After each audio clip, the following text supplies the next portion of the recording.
all plays. Hard sports all plays. 365, we making up plays. You talking the game, get you through the days. We're high in the court, the dime in the lane. Variety topics, living the same. All presentation, sports information. Hitting the airways, taking the nation. All sport, all plays, like working your faces. Grace at the field, so tie the laces. Hard sports all plays. Network. Hard sports all plays. Network. We on top of our game. Hard sports all plays. Hard sports all plays.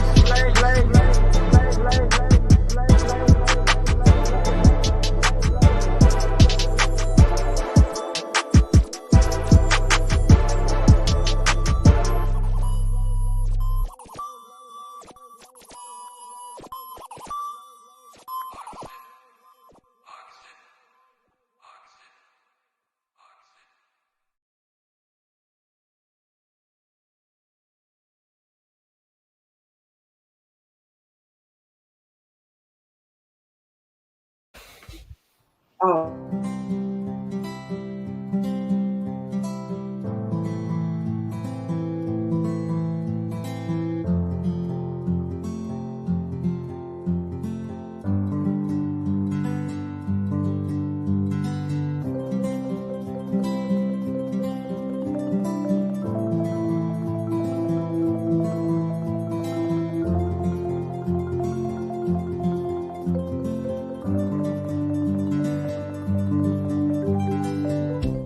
This is the Nfceast streaming network.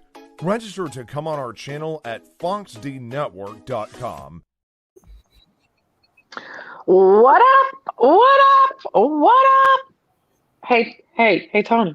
How about them Cowboys? I just had to say that real quick. I had to say it real quick. Time out. Time I out. got one question for One Freddie. thing we not about to How do. about them Cowboys? One thing we not about to do. Cowboys. No. Freddie, we no, gotta no, talk no. about it though. Time out. Time out. One thing we not.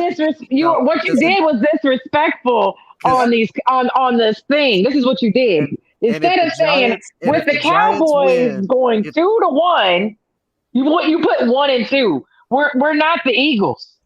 Right, exactly. And what they did to the Eagles the other night sent a statement. Yeah. And Yes, but we'll start that in a second. We'll start that in a second. Let's just say hi and then welcome to Just Say the Truth. I had to say that to piss off Freddie. You know, we're already in the groove of pissing off Freddie for Wednesday night. What up, gentlemen? What up, Tony? What's good? What up, Ldeezy? Again, I just had to say, how about them Cowboys to Freddie? Because, again, if your Giants would finally get a W, you would be in the exact same position. Also, shout out to Coach Dante. What up, Coach? Can't wait to have you on another show again. So you can also help us go against Freddie and some of those Freddie facts. Hold on. I gotta. Are they really Freddie facts though? Or hold on. Freddie, they are. They're Freddie facts. Freddie, they're facts. Hold on. One facts. thing. Don't you worry about one that. thing. Hold on. I said one thing we not finna do. Look, Ldeezy, I gave you permission to moderate this show, and you is not about to come up here before we start and throw digs and stabs at me. That's Did you not see what me and Tony talked about? I guess he didn't see what me and Tony talked about right before. And Ldeezy, that's the thing is we're not throwing digs. I mean, Daniel Jones is going to be throwing to Dravon Diggs for a pick 6 because that's what Daniel Dimes does is throw touchdowns to the other team. But we'll get into that as Dallas. Yes. Hey, Freddie, you were talking trash about the Cowboys, but the Giants, what's their record? Oh yeah, we 0-3, baby. 0-3. Stand up. 0-3. Wait, you're happy about that? You're proud of that? Yes, I'm proud of it. Yes, I guess he's going for that number 1 pick. That's all this is going down. Record, a lousy 0-3 record. Man, we ain't talking about the Giants. We talking about. Okay, but let's introduce everybody else. Mike, since you're so quiet over there, what is going on down there? I'm sad. I'm scared. And the Bears are having a rough go, so I'm just chilling. But I will say hi to everybody in the Dub Club except Freddie. We're all vibing today. It's a beautiful day. Freddie, hey, I guess. But what's up, Dub Club? Oh, Freddie, we already know how you're feeling, but, what's going on? Oh, I'm great. I'm wonderful. Hey, I'm wonderful. Things are going great. For you. Hey, everything's going good, man, on my side. And Jonathan, What's up, how's it everybody? going in Cali? Man, it's cooling down here for once. It's finally getting a little cooler. It's been some chilly mornings. I know you guys are probably tired of me bragging about the weather, but hey, it's Cali for you. You know, we got the best weather in America. What's a chilly morning for you, Jonathan? I say Mike and I are used to some chilly mornings. What's an Yeah, I was average like, it was chilly fine. morning? It was fine in Dallas today, so we were great. Yeah, I mean, we were great here too, but it's like I said, it's cooling down in the mornings a little bit. You walk outside in Chicago, you get your lips smacked off by the weather. Yes. Oh yeah. We're not there. We're not. Midwest weather changes in 5 minutes. You walk out in the morning, be 35, 40 degrees. You wake up about noon, it'll be 90. Sorry, I can't do any of that. I don't miss it. I don't miss St. Louis weather whatsoever. I don't miss it. Everybody see me? Hey! What's going on? What's going on? Sorry I'm late. So sorry I'm late. Hey, what's going on? It's all good. But since you are here, let's start with everybody.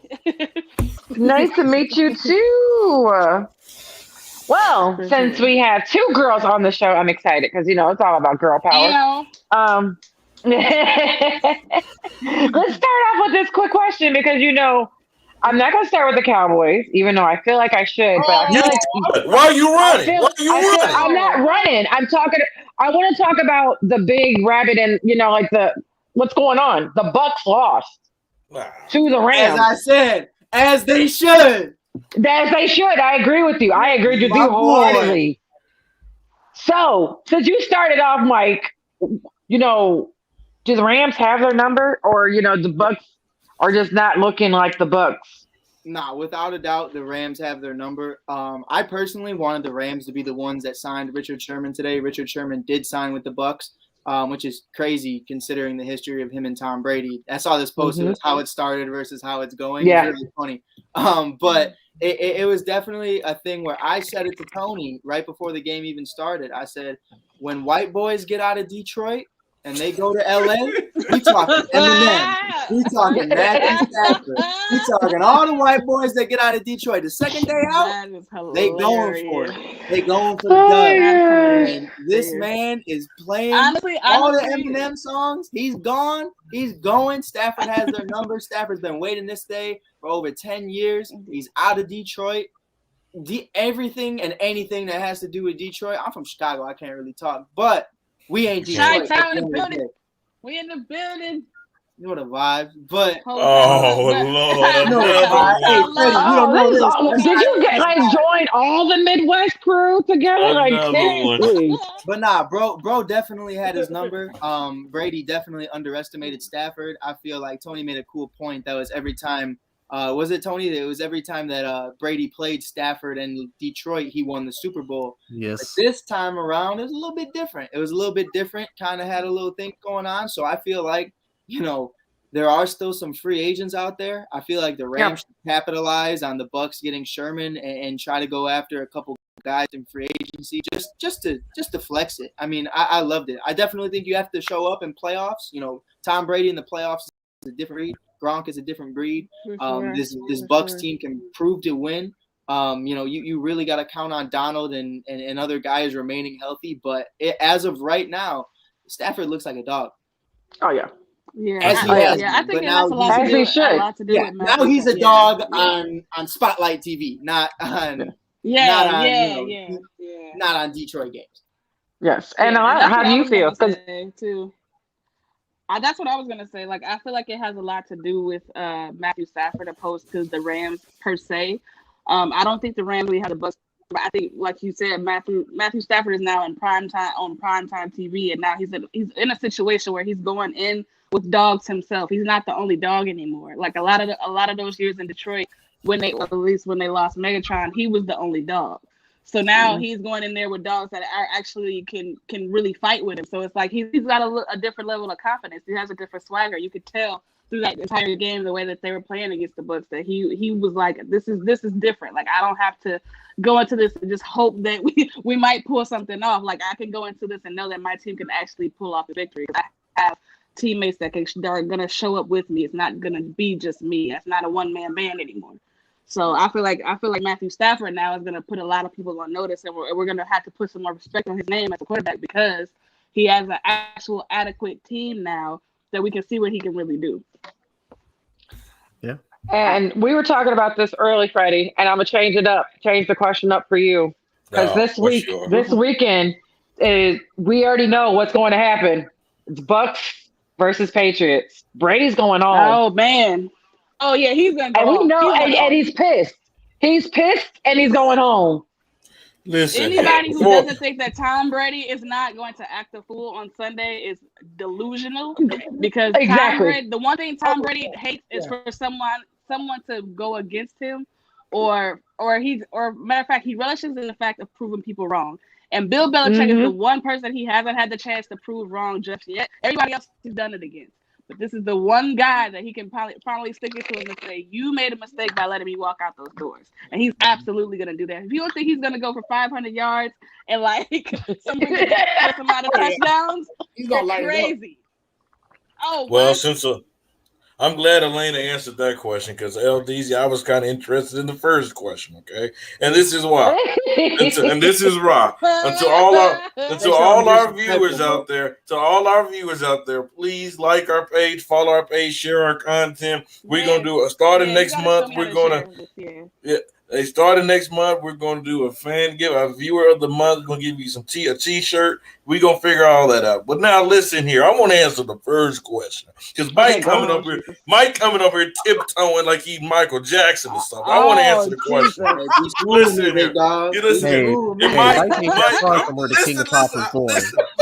Man.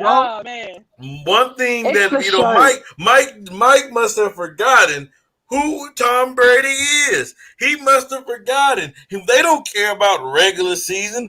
You must have forgotten. We've seen Tom Brady lose to teams in the regular season. No, it's not different. No, it's not different. Yes, you know why it's not different? Yes, you know why? Yes, I'm going to tell you why it's not different. Listen, I'm waiting for you. This is different because there's two things that Tom Brady wants to do.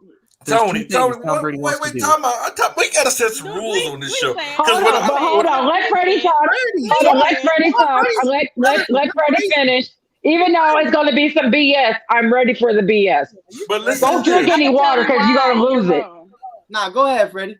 Let me explain it. You good, bro? Every year we see Tom Brady. Look at last year. They started off slow. Right. They started off slow. The Bucs did, offensively and defensively. And what's right now? The offense is looking good. It's looking decent. Okay, boy, this defense do not look like it did last year at the end of the season. But one thing I can't expect when the playoffs come around, this team will be on all cylinders. This team will be gelling. This team will be ready. Right. Do we know when Matthew Stafford be ready when the playoff time come? Are we sure this defense will be ready when the playoff time come? Are we sure Cooper Kupp will not be hurt because he's giving up crazy numbers every week in, week out, looking like one of the best wide receivers in football right now? But that's not what the question was. But that's not what the question was. I'm about to answer the question. You listen to me. Are we sure?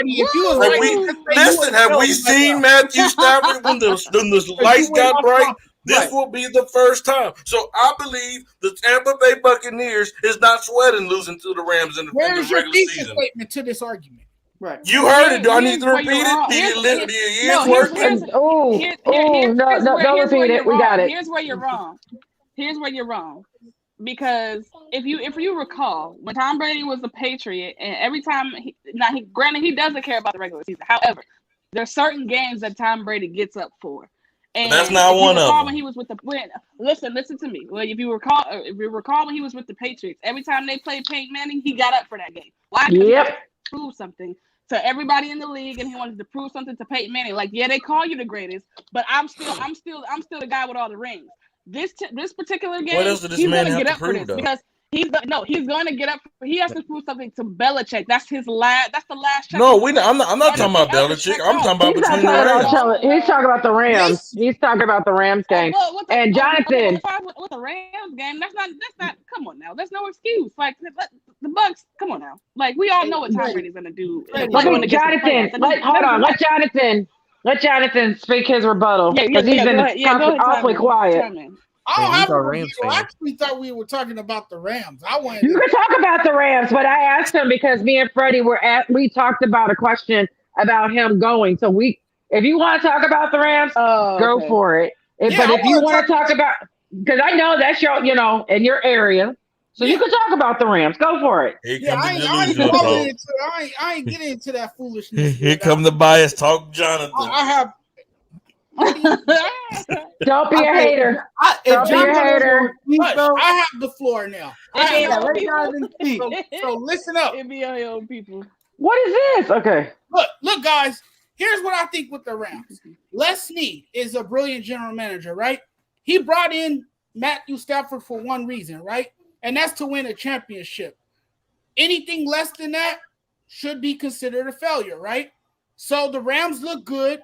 Early in the season, they're 3-0 on the season. Matthew Stafford finally has a chance to, show himself in front of the world, something he didn't really have to do with the Lions because no one cared to watch the Lions, and the Lions were just a lousy team that never really got that much airtime, right? Well, now that Stafford comes to LA, he's in the spotlight, so we can really see how great of a quarterback he is. Also, give the Rams a lot of credit because they have an offensive line. So now that he has a wall constructed in front of him, that allows him to have more time to be more effective as a passer. And that's what we've seen from Matthew Stafford early on. Now, I know he was shaky to start the game on Sunday, but he finally has settled in. He got going. The offense took off. Cooper Kupp, man, he is just sensational. He's on a different planet. I don't know what planet the man's from, but he's on pace to get at least 2,000. It's crazy what we're seeing from Cooper Kupp. And then you talk about the Rams defense. The Rams defense is just formidable. It's one of the best in the league. You talk about their secondary. You have Jalen Ramsey back there anchoring things. Then up front, in the defensive front, it's very ferocious up there. You have Aaron Donald, who can, come off the edge and get to the quarterback and put a lot of misery in his life. You saw that. And then, of course, you have Taylor Rapp on Sunday. Man, he made a big stop that saved the touchdown. A lot of people wasn't talking about that, but I thought his defensive presence played a huge role in the game. So the defense looks good. The defense also helps Matthew Stafford in a big way because what it does, it alleviates pressure, and the offense not on the field as long either. So I think the Rams are the team to beat right now. I mean, I know it's still early, and Freddie's going to laugh, but hey, it's real talk. Look at the record, look at the statistics, look at what I agree with that, actually. I agree. Look at what this team is doing. This team is very good. You can laugh all you want, Fred. But I'm not just saying that because I live here in LA. I'm saying it because the team is well coached. They are constructed really well to make a strong run, and they have shown that early in the season. So you can laugh all you want. I think people sleep on Matt Stafford. Stafford. Yeah, without because Matt Stafford was a beast with one weapon. And I say one, and one weapon after Calvin Johnson left. One, and maybe two, because he had Tate for some years. He had Golden Tate for some years, and then he had Marvin Jones after that. And then neither one of them together wasn't a Megatron. Yeah. But that's all he had. Now he has weapons. Thank you, Zach. I'm gonna put your comment up there. Rams are good, but I haven't driven shit in the playoffs yet. Hey, that's my boy. Get your boy. Hold on, John. Get your boy, Mike. Get your boy, Mike. Hold on, everybody. I want to give a shout out to Mike's dude, Zach. Stand up. Zach, stand up. I'm not going to say he proven anything, but I get what everybody's saying, and I agree with everybody. You what can't they're be saying. the team to beat, though. But no, look, I'm not saying they're the team to beat. Jonathan I'm just did. saying. But he's biased. He's supposed to say that. What is he supposed to say? We're going to be losing? No, he's a Rams fan. He said exactly what he's supposed to say. It's funny the narrative changed. Also cater to the LA fan base. Exactly. It's funny how the narrative changed. He's saying what he's supposed to say. Because first off, Freddie, you try to use that injury crutch you use the injury crutch for the whole entire Lakers, and you using a crutch like they're going to be using this year. So don't even go there. Because you using this with the Tampa Bay Buccaneers. Look, Dallas imprinted the blueprint for how to beat the Bucks. Right. Yeah, literally. Tony, you hush your Mr. Cowboy. Yo, Mr. Cowboy self up, and you sit down. Let me finish. Put and showed you how to make the Bucks struggle. Didn't beat the Bucks. Did not beat the Bucks. Did? Cowboys Who did?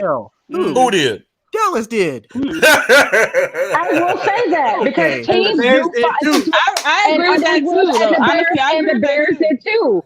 And I agree with that. And actually, if you really want to talk about it, the Falcons started it last year because the Falcons almost beat the Bucks, and they had no business almost beating the Bucks last year. And then this year, since we're going to talk about the Cowboys, we're going to walk all into it. They did give the blueprint. And other teams they saw. Didn't give no blueprint. Yes, they did. Because you look at the Rams. That's blasphemy. If you look at the Rams, they didn't try to run on them. To do it. Because you look at that Rams pass rush. That Rams pass rush is 10 times better than what Dallas has. And did they try to run on them? Did the Rams, Jonathan? Did the Rams try to run on the Bucks? Yes. Can I ask y'all a question? A legit question? Bit, but not much. That's exactly what they don't have a Zeke Elliott or a Pollard neither. It doesn't matter. It doesn't matter. It doesn't matter. It's the same thing. No, that's what. Because if you shut down, they couldn't shut down both. That's what I'm trying to say. Can I ask y'all a question? And not only that, but this game didn't matter to Tom Brady. This game mattered because Tom Brady wants to do two things still. Tom Brady wants to beat We all can't talk at once. Go, Tony. Go. So Tom Brady has two things he still wants to accomplish. He wants to beat Bill Belichick because then he'll be only the fourth quarterback in NFL history to beat all 32 teams. So he wants to beat Bill. You know what the other thing he wants to do? He wants to be able to do what only the 1972 Dolphins have ever done. Go undefeated and finish because he lost to your Giants. So you know that's still stuck in there. Can I ask a question? After all those years after he has I do have a question before we go to the next topic. He wants to go undefeated and win a Super Bowl assume that GOAT position, that GOAT title. He got that title, so it's nothing for us to prove. He doesn't. I gotta ask a question though. Go I gotta ask a question because I'm tired of this narrative. Oh, Dallas, we almost beat the Bucs. We almost did this. You lost, okay? No, it's no moral victories when it comes to sports. The Cowboy fans, they are because they have been irrelevant for the last 27 years. But this is the question. Disregard that football team and that Falcons team. I was quiet when you talk, so it's my time to talk. You wasn't quiet when he talked. At all. Listen here. Talking about, bro, I have a question. Right? So please do that. We need to get that recorded. We need to do that. Have the Tampa Bay Buccaneers defense look elite like it did towards the end of last year? No, but they're hurt. Okay, so I don't want to hear anything about the Cowboys almost beat the Buccaneers. We're not talking about that. We didn't say that. Tony did. Tony said that he gave them a blueprint. There's a difference. There's a difference. But he has a point. There's a blueprint. But Tony has a point though because they did map out exactly how you should go against the Tampa Bay Buccaneers. We all know that. When it comes to trying to defeat Tom Brady, you got to pressure him. You got to get pressure on him. The Rams were able to do that. Also, like you said, the Bucs defense doesn't look the same this year that it looked last year. So that's also a factor as well. The Rams have a lot of offensive weapons. They utilized every single weapon because they knew they had to. They were going against a great Bucs team, the defending champs. But keep that up. Keep that last comment up, please. Hey, shout out my boy Anthony, man. You live down the block. Dallas for sure. Anthony laid the groundwork. Yeah. Go ahead. That's an Anthony's comment. It was great, but if y'all didn't see that block Sony Michel threw, to save his quarterback. Yeah, I don't care how ass he is. He protected his quarterback. Go watch, and if you don't know what I'm talking about, go look up Sony Michel's block.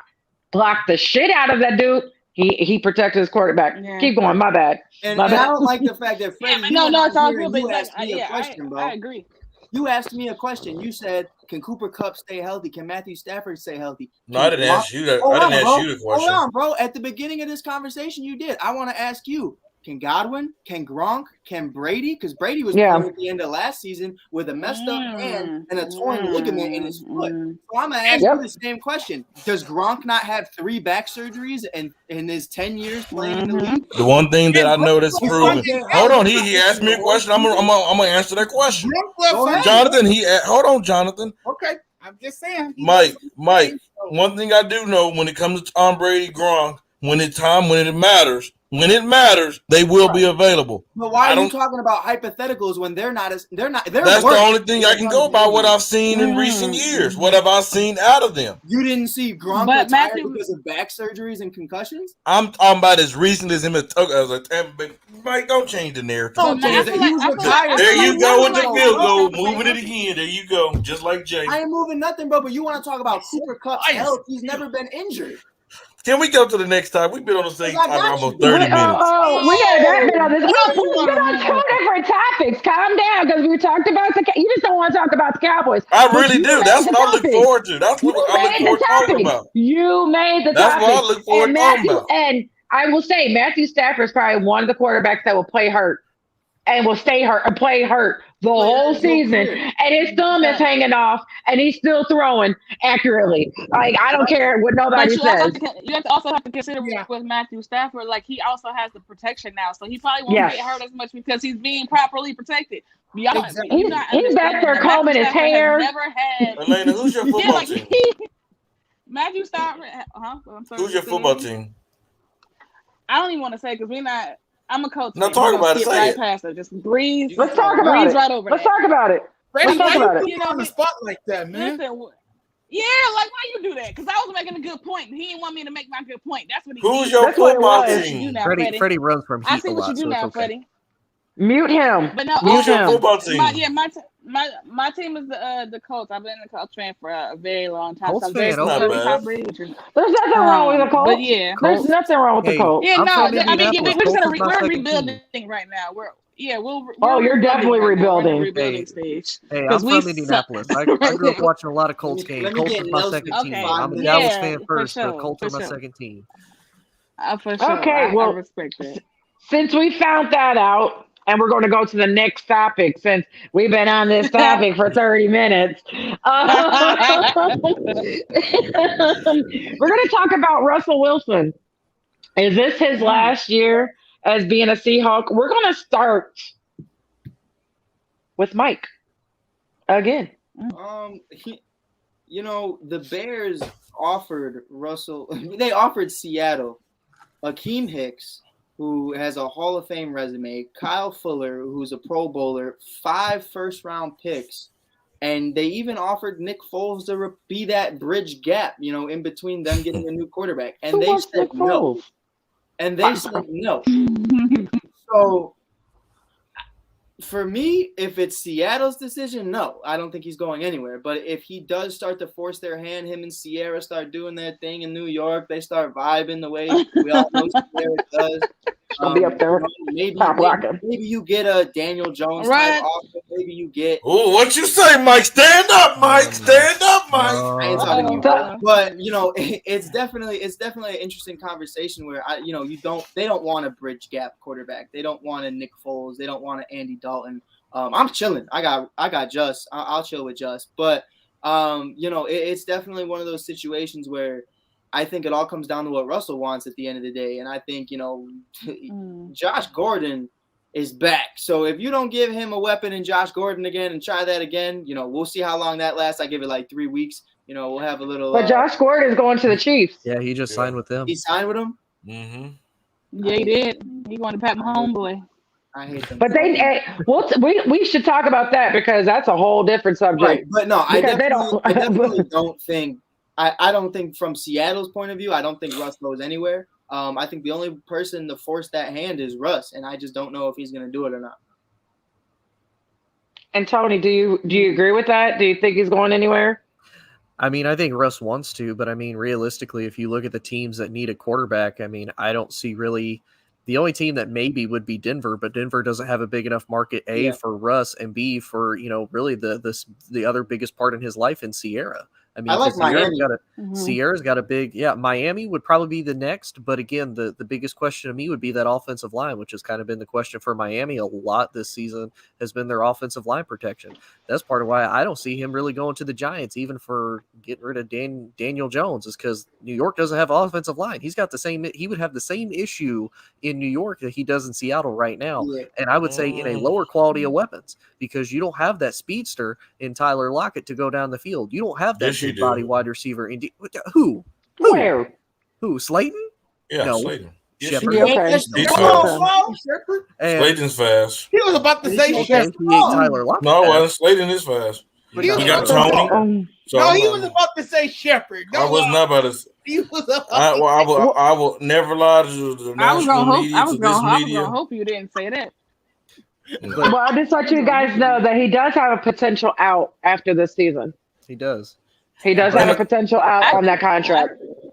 But I would say too, he's not going to go to a team where A, the offensive line is bad, and B, he's not going to go to a team where he has to continue to bail the defense out like he has to do right now. He's never had a line. Right. That's why. Do you think that Alana? Do you think that plays a factor? He's never had a line. Oh, for sure.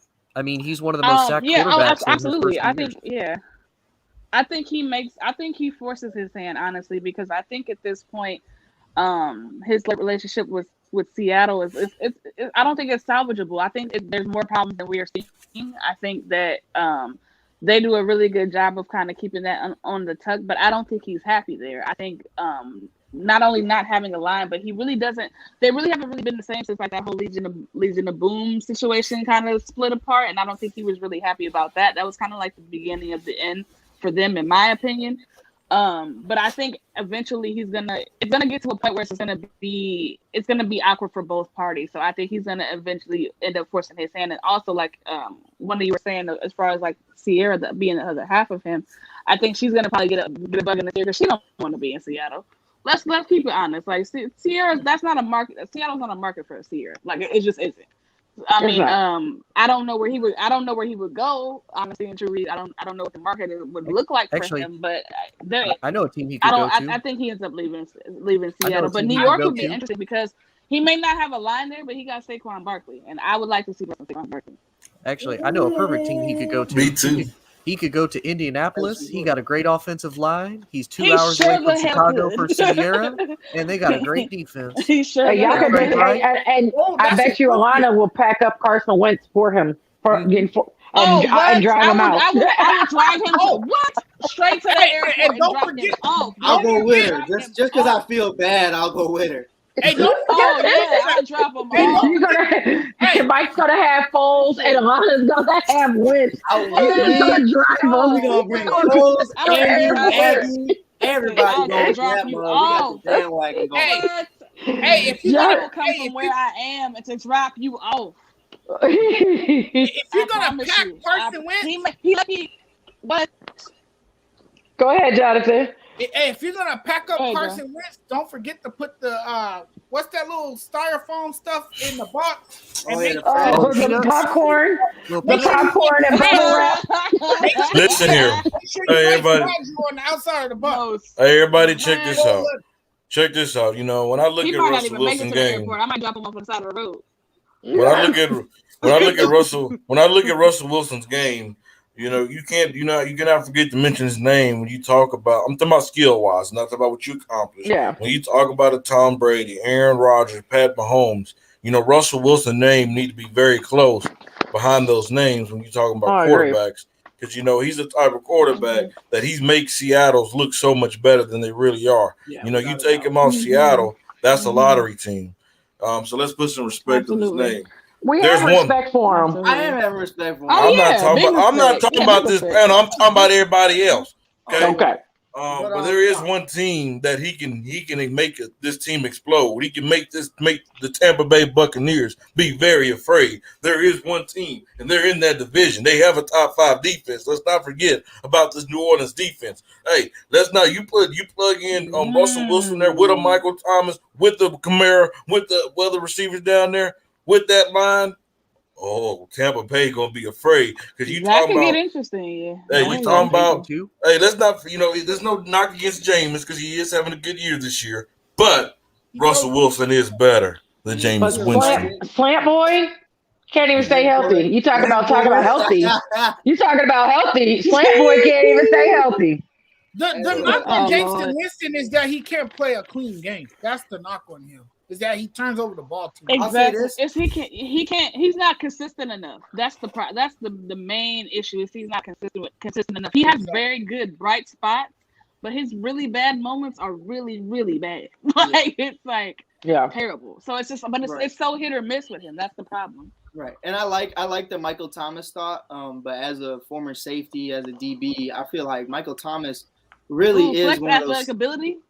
Yeah, he's got the athletic ability, but he's definitely a stat patter. He's definitely one of those guys who avoids DBs. He avoids the deep ball because of the simple fact that he knows if he runs a slant, he can outrun you. He can outrun you, no question. But it's the physical aspect of things. He's swole. Don't get me wrong. He's swole, bigger than me. But it's a totally different conversation when you talk about going up a guy like Jalen Ramsey every week, going up a guy like Richard Sherman, going up against these cats. Can you stay healthy? Can you remain healthy?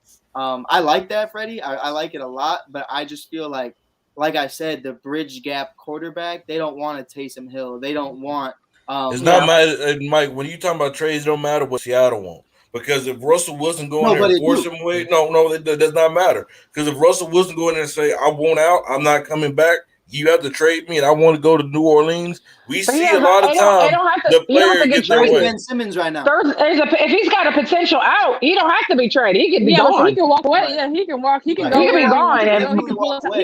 He could pull a Tom Brady and be like, I'm gonna go here. Yeah, I'm gonna. I want to see y'all every couple weeks or every. You know what I'm saying? Like he can do that. He definitely has the right to do that. Freddie, I'm gonna pitch something to you because it's gonna be crazy. It won't really fit, especially with Sierra, but. If the Browns don't sign Baker Mayfield, what if he went to Cleveland with that offensive line, rejuvenate Odell Beckham? There you go. Him and Odell. Yeah, him and Odella. Yeah. Not Odella. Oh, I like that. Odella. Yes. Odell. Don't do that. I love Odell. He needs some respect, man. He's very under. He's not. He's people don't understand him. He's not a diva, LaDonna. He's an unhealthy diva. Unhealthy diva. He stays hurt too. He is a diva. I'm sorry. He's not no diva. And most of these he's worse than me. I hate the narrative. I hate the narrative towards him because it's. He's a great athlete. You can be a diva and a great athlete all at once. But do we deserve to be? But do we have the right to be a diva? Yes. Antonio Brown's the same way. He's a diva. Great athlete. Odell has the right to be one though. T.O. Mike, I agree. He's probably you're probably right. Every wide receiver is a diva in their own way. Every wide receiver is a diva in their own way. Exactly. But Odell have a right to be they one. All though. got it. Oh no, they I all agree. Do. I mean, you know what I'm saying? They all do. But yeah, that's a given for any wide receiver that's a popular threat in the league. They're gonna be a diva. Yep. Antonio. It just is what it is. But him, Russell and Odell. He's a bad man though. Yes, but I'm gonna ask this question right now. Right now, what 3-0 team? Everybody's gonna get a chance to answer before we go on to the GOAT topic, because I already know this GOAT topic is going to take a minute. We didn't do the Cowboy topic. You running from that? Well, we tried, and you Are you running from that, LaDonna? Are you running from that? No, sir. For one, you respect your elders. You know who you're talking to. I think you're running. Nobody's running. I tried to talk about it, and then you were like, "No, the Cowboys aren't doing this. They're doing that." And I was like, "Hey, what does that mean?" You come on this show talking about how. You changed. Oh, wow. Did he get knocked out? That was great. Nate. I know that was Good Nate. job, Nate. Good job, Nate. I can bring myself Thank back you, on. Nate. Bad job, Nate. Bad job, Thank Nate. you. Thank you, Nate. See, Nate's Nate the is my MVP. BFF. He don't even know it. Nate's a But what 3-0 team? And Nate, you could come from because I already know what who you're going to say. Hey, What Nate's 3-0? got something to What say. 3-0 team is surprising you the most? And we're going to go with Jonathan first. Jonathan, What 3-0? Am I on mute? Oh no. No. Man, I'm gonna have to go with the Cardinals, man. They really surprised me. They're 3-0 to start the season. They have the cleanest offense with Kyler Murray. Kyler Murray has done a good job. This is a guy who came into the league and proved everybody wrong because they thought he wasn't made to be a quarterback. They didn't think that he had the size, that he had the athleticism, that he would be great at his position. And what has he done? He has come in and he has proved everyone wrong. They are a complete team to me. When you look at their defense, they have Chandler Jones, they have J.J. Watt, they have that guy that made the pick six the other day, Byron Murray. He looked good. So this team has really, really surprised me early on.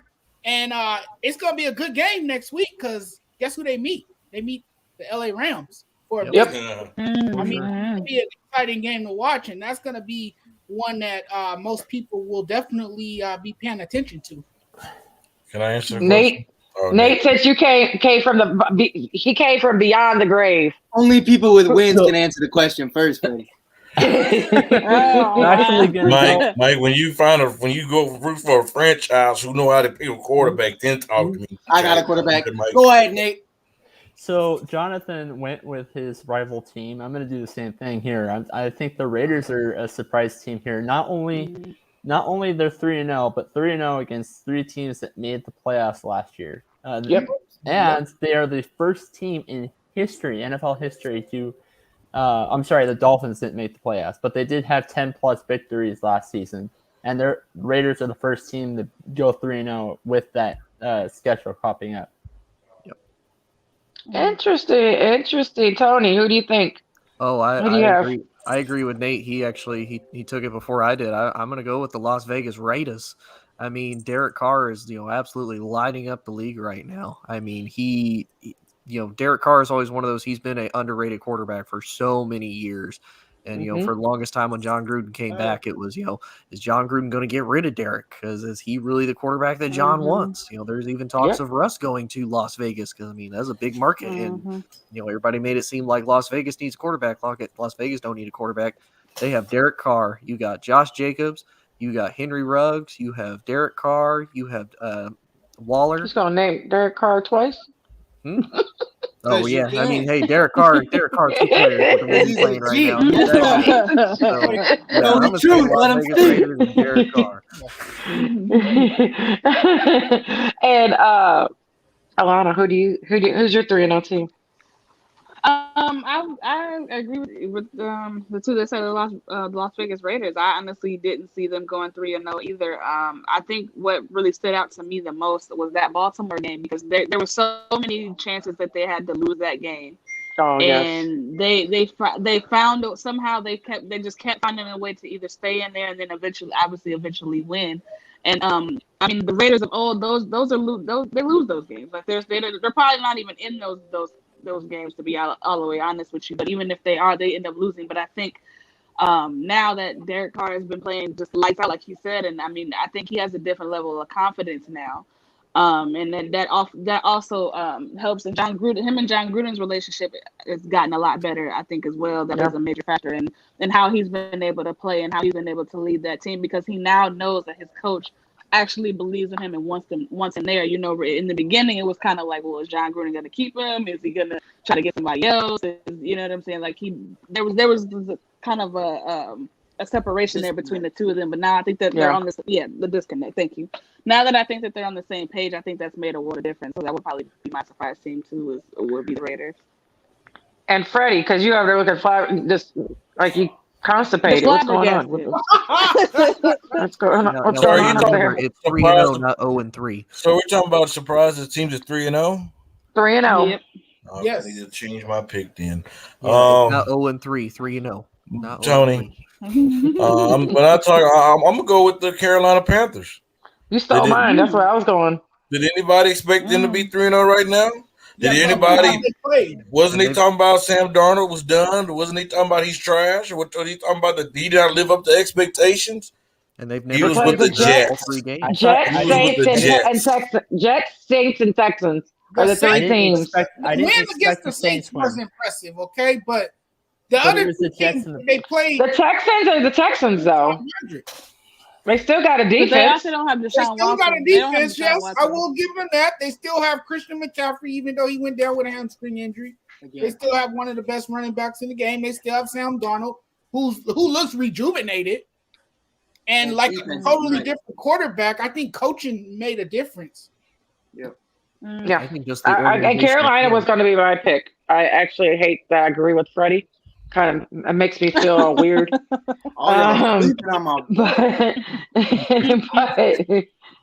have Freddie never gets to talk. Really?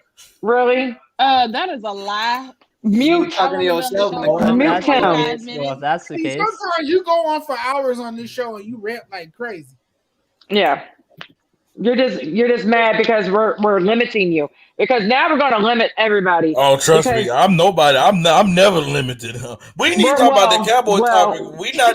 We can talk about the Cowboys topic. You keep hiding from it. I'm not hiding. Since you want to talk about the Cowboys topic, because it's 36 minutes in, so I didn't know if you really wanted to go through the topic because I tried to talk about it. I sure do. Don't keep running like you. How many times have I tried to talk about it? Like you the boat. How many times have I tried to talk about it? You run like you Usain Bolt. Okay then, Silencio. No, we got extra time. Silencio. I didn't know because we're going.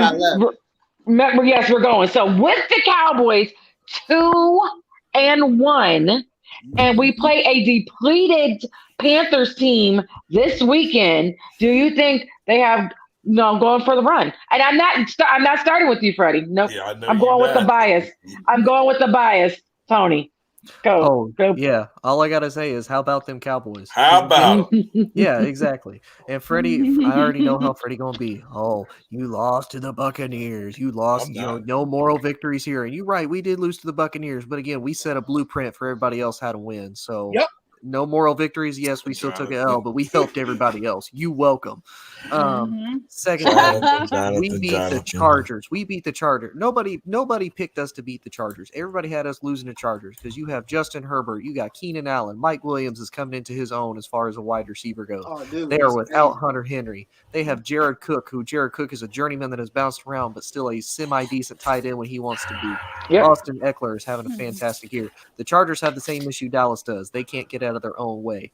And Dallas trounced the Eagles last night when, I know everybody's going to be on and off about Jalen Hurts, whether or not he's a franchise quarterback. I think Jalen Hurts is still solid for the Eagles, even though that's the rival team in the division. They're still solid. And Dallas is making the plays that they need without key defenders on defense. They are without DeMarcus Lawrence. They're without their second-round pick in Kelvin Joseph. And they are still making plays. They lead the league in turnovers right now. As far as not turnovers, takeaway. Takeaways. They have 8 takeaways. Trayvon Diggs has 3 interceptions in each of his first 3 games. And some of those have even been pick sixes. So Dallas has been fantastic. Now, am I going to say they're going to make a deep playoff run? Absolutely not. But they are going to go into the playoffs. They're going to win the NFC East. What they do after that, it'll surprise me even because I'm going to be realistic. But Dallas is 2-1 for a reason, and they are the sole leaders in the NFC East right now. Can I please go? I'm gonna let Freddie go. Just let Freddie go. You know he's itching. It's like a bad disease over here. He's not gonna stop interrupting any of us if he doesn't talk. Listen Just here. let him talk. Get it off his chest, and then Jonathan, you're next. You're next, Jonathan. Listen here. Right. When I look at this Cowboys team, they look very, very elite. On the offensive side of the football, they're going to put up 30 points a night. 30 points a night. You got Amari Cooper. You got CeeDee Lamb. You got Ezekiel Elliott. Did you see Ezekiel Elliott? He's back. He ran that football really well Monday night. Hey, he's showing that he can block really elite as well as a running back. Did you see Pollard? Hey, them two coming to be one of the great combinations in the running back position. You got the defense. Parsons got a new position with DeMarcus Lawrence out, looking like a stud at that position. He is. Tony, I admit, he looks like a stud. You have a good young piece. You got a young piece that you can build. That you can build with that defense. You got Diggs. You got Diggs down on that defense as well. So you got Quinn. Everybody questioned him as a defensive coordinator for the season. They said, I even said, he said he's with the Falcons, but they forgot that he coached the Legion of Boom down there with Seattle. So he's down there. He's changing things up for that defense. I mean, heck, how much better can you get? I mean, y'all was extraordinarily bad last year. But here's the but. Do not forget your division. Do not. You talking about my New York Giants, who's been dead awful, who's been dead awful, who's been one of the worst teams in the NFL. What you do to Jonathan? Jonathan's just done. Oh, okay. Thank you, Nate. See, that's why I love you. That's why I love. I'm not getting off the show. I gotta say what I'm gonna say. You talking about my Giants, who's been one of the worst teams in that division, who we can fix that offensive line. My defense have got worse. My quarterback looks decent. Saquon Barkley's not looking like Saquon Barkley. So we are a disaster. We're horrible. We're dumpster juice. Okay. Who's the point of that? Then you talking about the Washington football team whose quarterback got hurt week 1. We don't know who the quarterback, Heineke. We don't believe in him. At least I don't. You talking about? At least I don't. I corrected myself. Quarterback. Mike, I was quiet when you talked. So I'm gonna be quiet. So be quiet when I talk. You just talked. Then you talking about that defense with Chase Young. That defense have not looked elite like it did last year. So they're dumpster juice. Then you get Eagles, really. I mean, Eagles don't have a defense. They don't even know if they have a letter D in their defense. So I don't even want to talk about it. So Cowboy fans want to come Tuesday morning on my Facebook. We beat the Eagles. We beat the Eagles. We 2-1. Really? You're supposed to beat the Eagles. Stop being delusional. Stop being this franchise that's low on expectations. See, this is wrong with the Cowboy fans. You guys expect less. You guys expect less because you with a franchise who do not produce. You with a franchise who 27 years of irrelevance. And you know what, Tony? Why this year, always bring up the past that we're talking about? The question was, will this team make about this season? We're not talking about 27 years ago. Will this team make a big run? They'll win regular season games. Look at the schedule this week. But when it matters, when it comes to the playoffs, they will fail. They will fail like cheap tents that they are. They will fold. That's who they are. It's coming. And I'm going to sit back and I'm going to love it. Because when you and Tony come after me, how about them Cowboys? I'm going to love it when the fall because that's what I do. Because that's what my name is. I talk shit. But what people do, before I get into Jonathan, I will say the Eagles front four, that defense, their defense has actually been slept on. No, it's actually been kind of slept on. But but go ahead, Jonathan. Yeah, the Eagles, they have a tenacious defense. No, they don't. No, it's been getting hurt, but yeah. It's very stable and aggressive, Freddie, so stop. You haven't watched the Eagles play, obviously. I have. They look horrible. Monday night's game. But it seems to me that the Cowboys have found a winning formula. Monday night's game was a blueprint. And a blueprint. They beat the Eagles. That's not no blueprint. Hey, do not interrupt him. They were quiet for you. Please. They were quiet for you. Let Jonathan speak. Exactly. Eagles. Thank you, LaDonna. Thank you for putting them in his place. Look, Eagles. Nobody put me in my place. Before I was interrupted, I just want to say that the Cowboys, yes, they are known for their offense. And their defense will determine how far they go.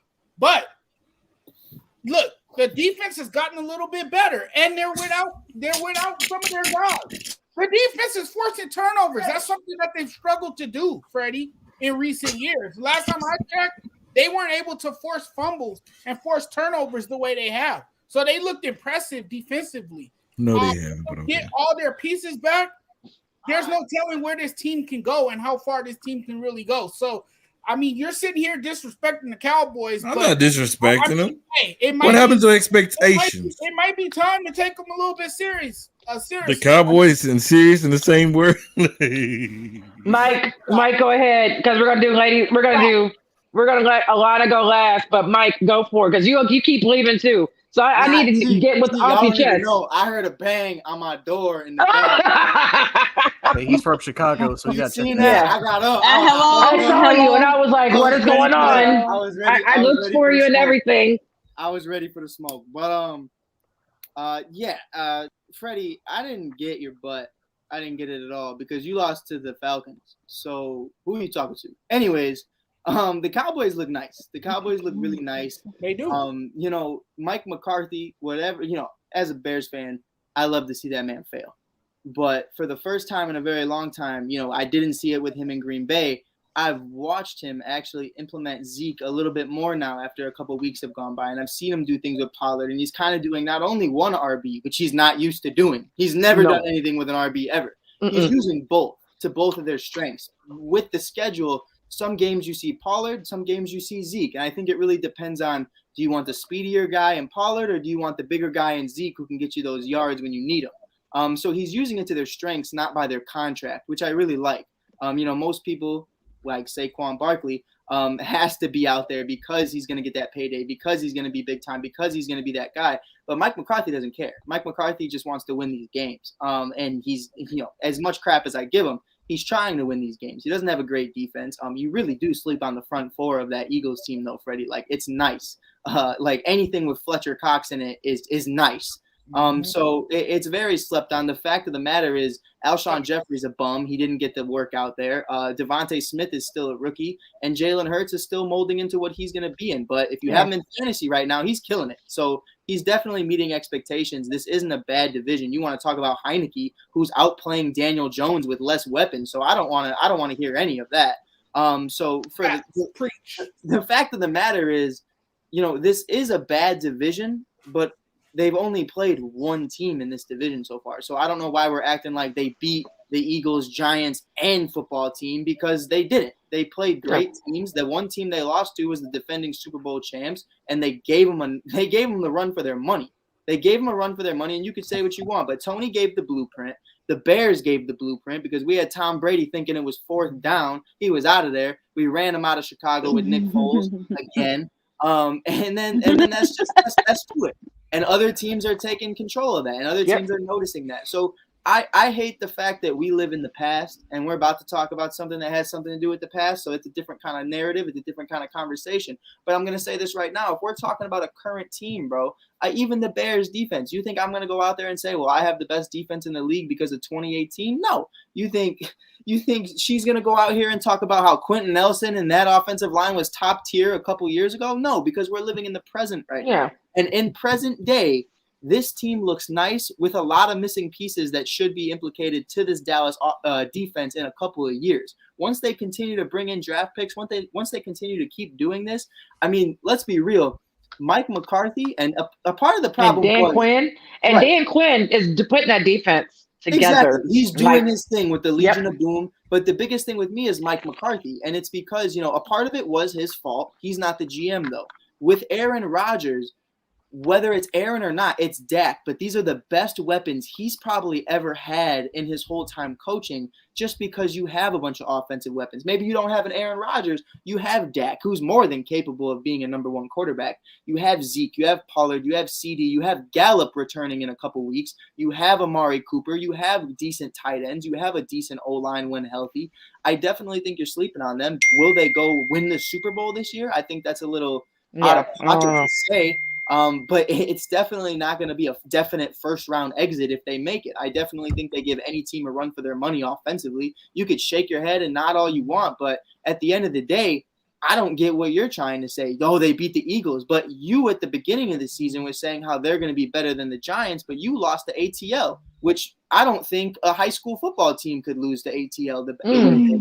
Mike, what I'm saying is Mike, what I'm saying is a first round exit or winning one round in the playoffs isn't good enough for this team.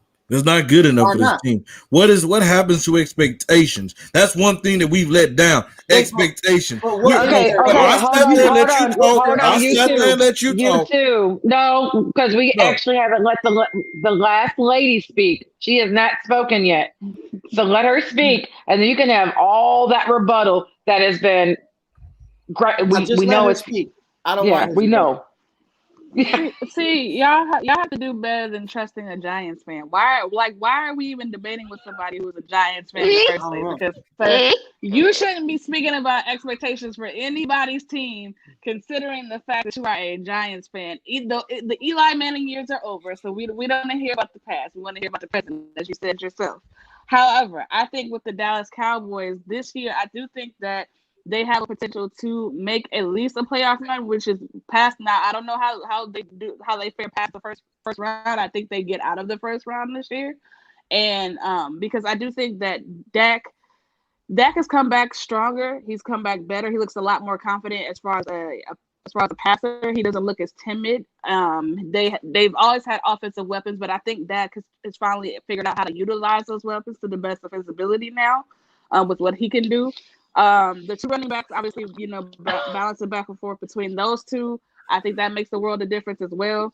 But you can't knock them for the division they play, and that's not their fault. Everybody else in the division sucks. Like, you know what I'm saying? They can't do anything about the fact that the Eagles, I mean, even though that they're struggling right now, but like you guys said, they have a great defense to build upon.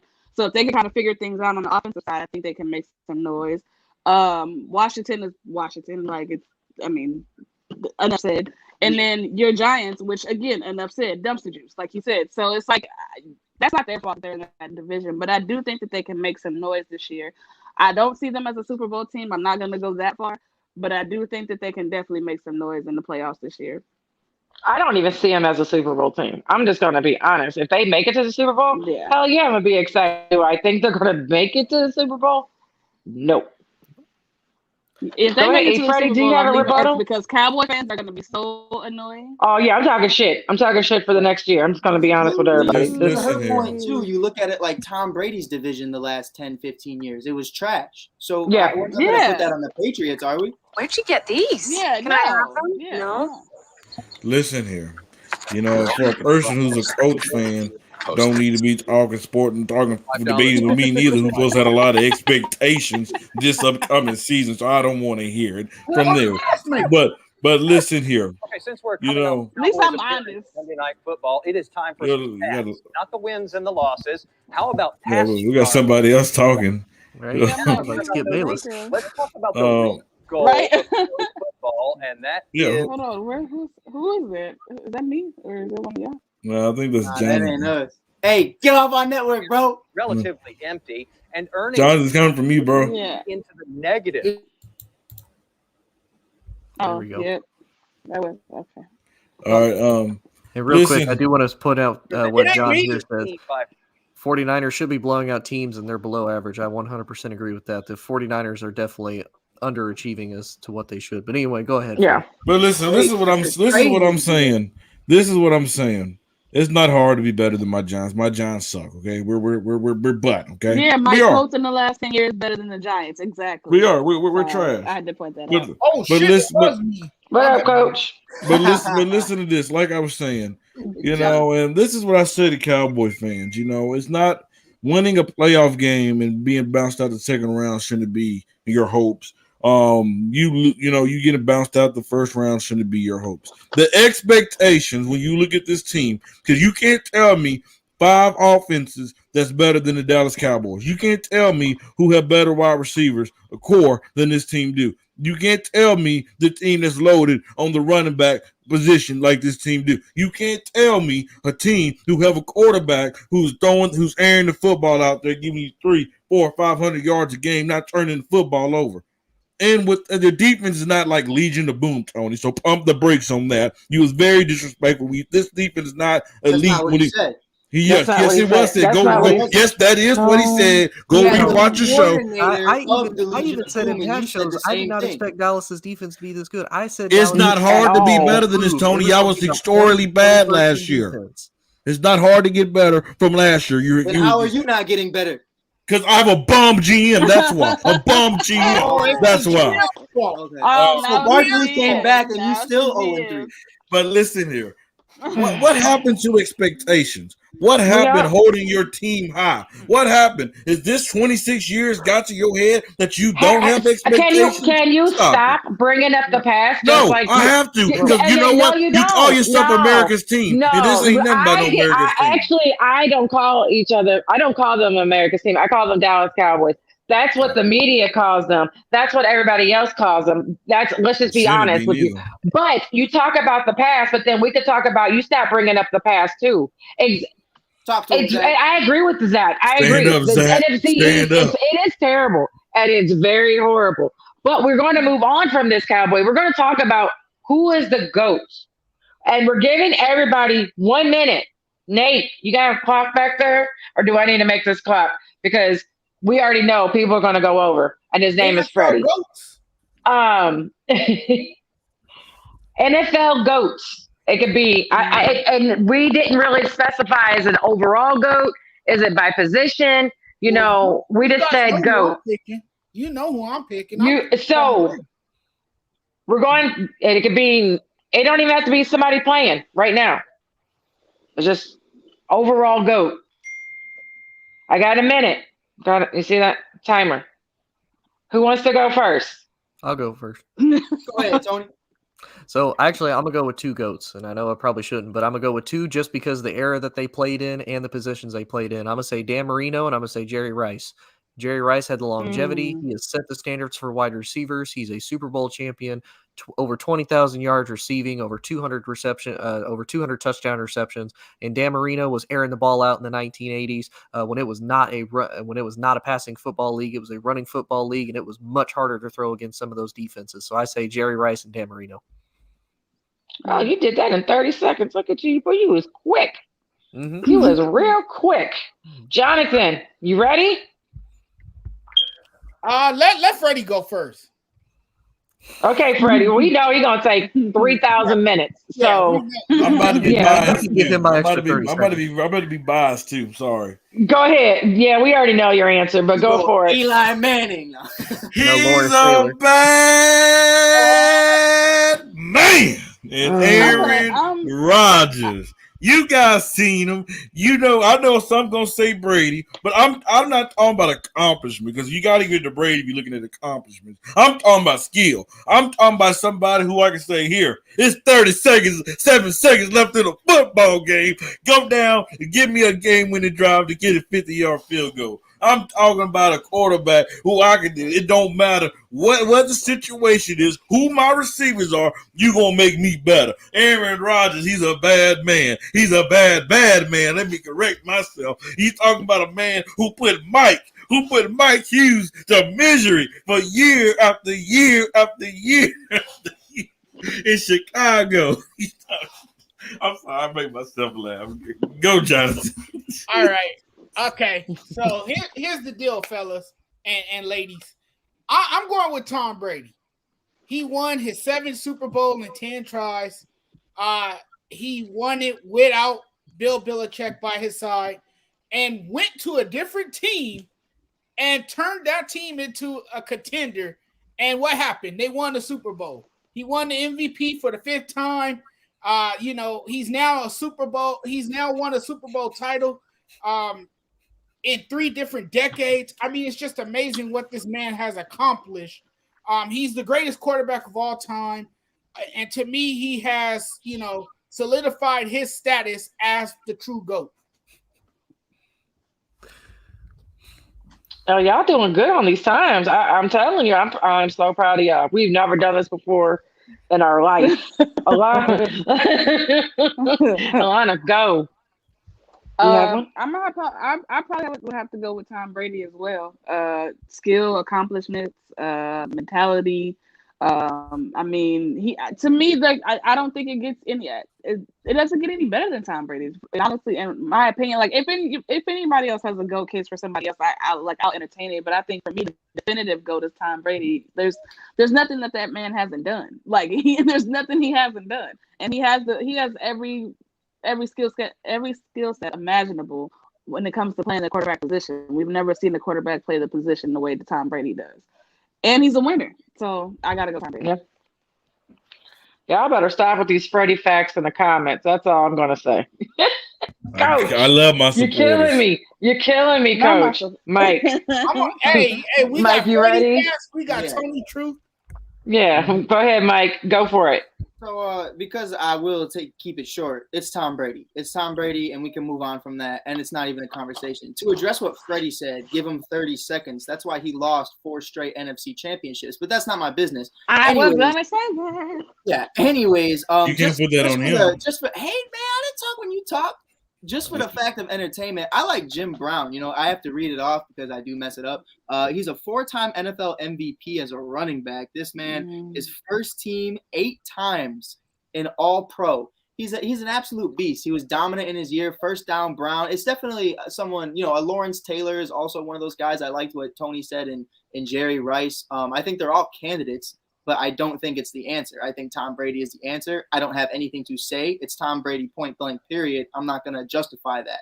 But to entertain you guys, Jim Brown, Lawrence, and Jerry are definitely up there. Well, I agree with everybody. I've met Jim Brown. He was probably one of my favorite people to meet. First time. Yeah, I met him it was on a whim. But I have to agree with, I love Joe Montana. I'm not a big Tom Brady fan. My mom wants to fight Tom Brady just because she's a Rams fan. And that 2000, you already know that Super Bowl, they feel like they cheated. It was what? It wasn't, was it water? It was videotape gate. Spygate. Yeah, videotape gate. Spygate. Yeah, my mom is ready to fight Tom. I think if she sees Tom, she's throwing hands. Right? It's all right, but I can't deny what he's done. My boy Matt coming for Freddie. That's how I feel about Carlos Correa. If I see him, I'm everybody's probably fighting him too. But yeah, I agree. Probably almost everybody got everything that you have said. Every player that you said, I probably have. I don't have no rebuttal. So since we're going on with that, we're moving on to some NBA. I'm so proud of us. Just get here. That's all I'm going to say. We actually got through 4 topics. We're on a roll. NBA. If it's about LeBron, we're going to be on it all night. So no. I'm just telling you. Actually, we're going to put that last so we don't have to talk about it. Do you believe Kyrie will hold the Nets back from winning a championship due to him not getting vaccinated? Yeah. No. Yes, I think you trade him. If he's going to be you trade him. You move him. Get him out of there. Honestly, if I could do a hot take, I think Kyrie is probably going to end up retiring soon. Because I will say this. I think this was definitely written before what they said. Now, if you're not vaccinated, you miss games and you don't get paid. Yeah. I don't think Kyrie's happy playing basketball anymore. Honestly. I don't think he is either. I think this has kind of been the theme for Kyrie for the past year or so, is that he's not really he's not happy playing basketball anymore. I think he feels like he has a bigger calling in life outside of basketball, and I think he more so wants to spend time doing that than playing basketball, which is fine, but it's like, don't waste everybody else's time in that within that process. Like, if that's what you want to do, cool. Like, fine, perfect. Everybody has different callings and then they come at different times, but you're being paid a lot of money, and you know what I'm saying? Like, you can't play with people like that. But I think, honestly, because of his beliefs in that he's a very religious guy, I think that he probably is going to end up retiring soon, because it's gonna get to a point where the NBA is going to force his hand as far as with his vaccination, and I don't think he's gonna budge. Yeah. So I agree with those last 2 comments that was just posted about Kyrie has been like this since Duke, and then I feel like he is, like, I think it was your friend Mike that just said he's been getting more selfish over these past few years. Zach's comment, I agree with that wholeheartedly. Is it selfish or self-aware? More self-aware. I don't know, but sometimes you could be self-aware but you have to think of your teammates. True. As well.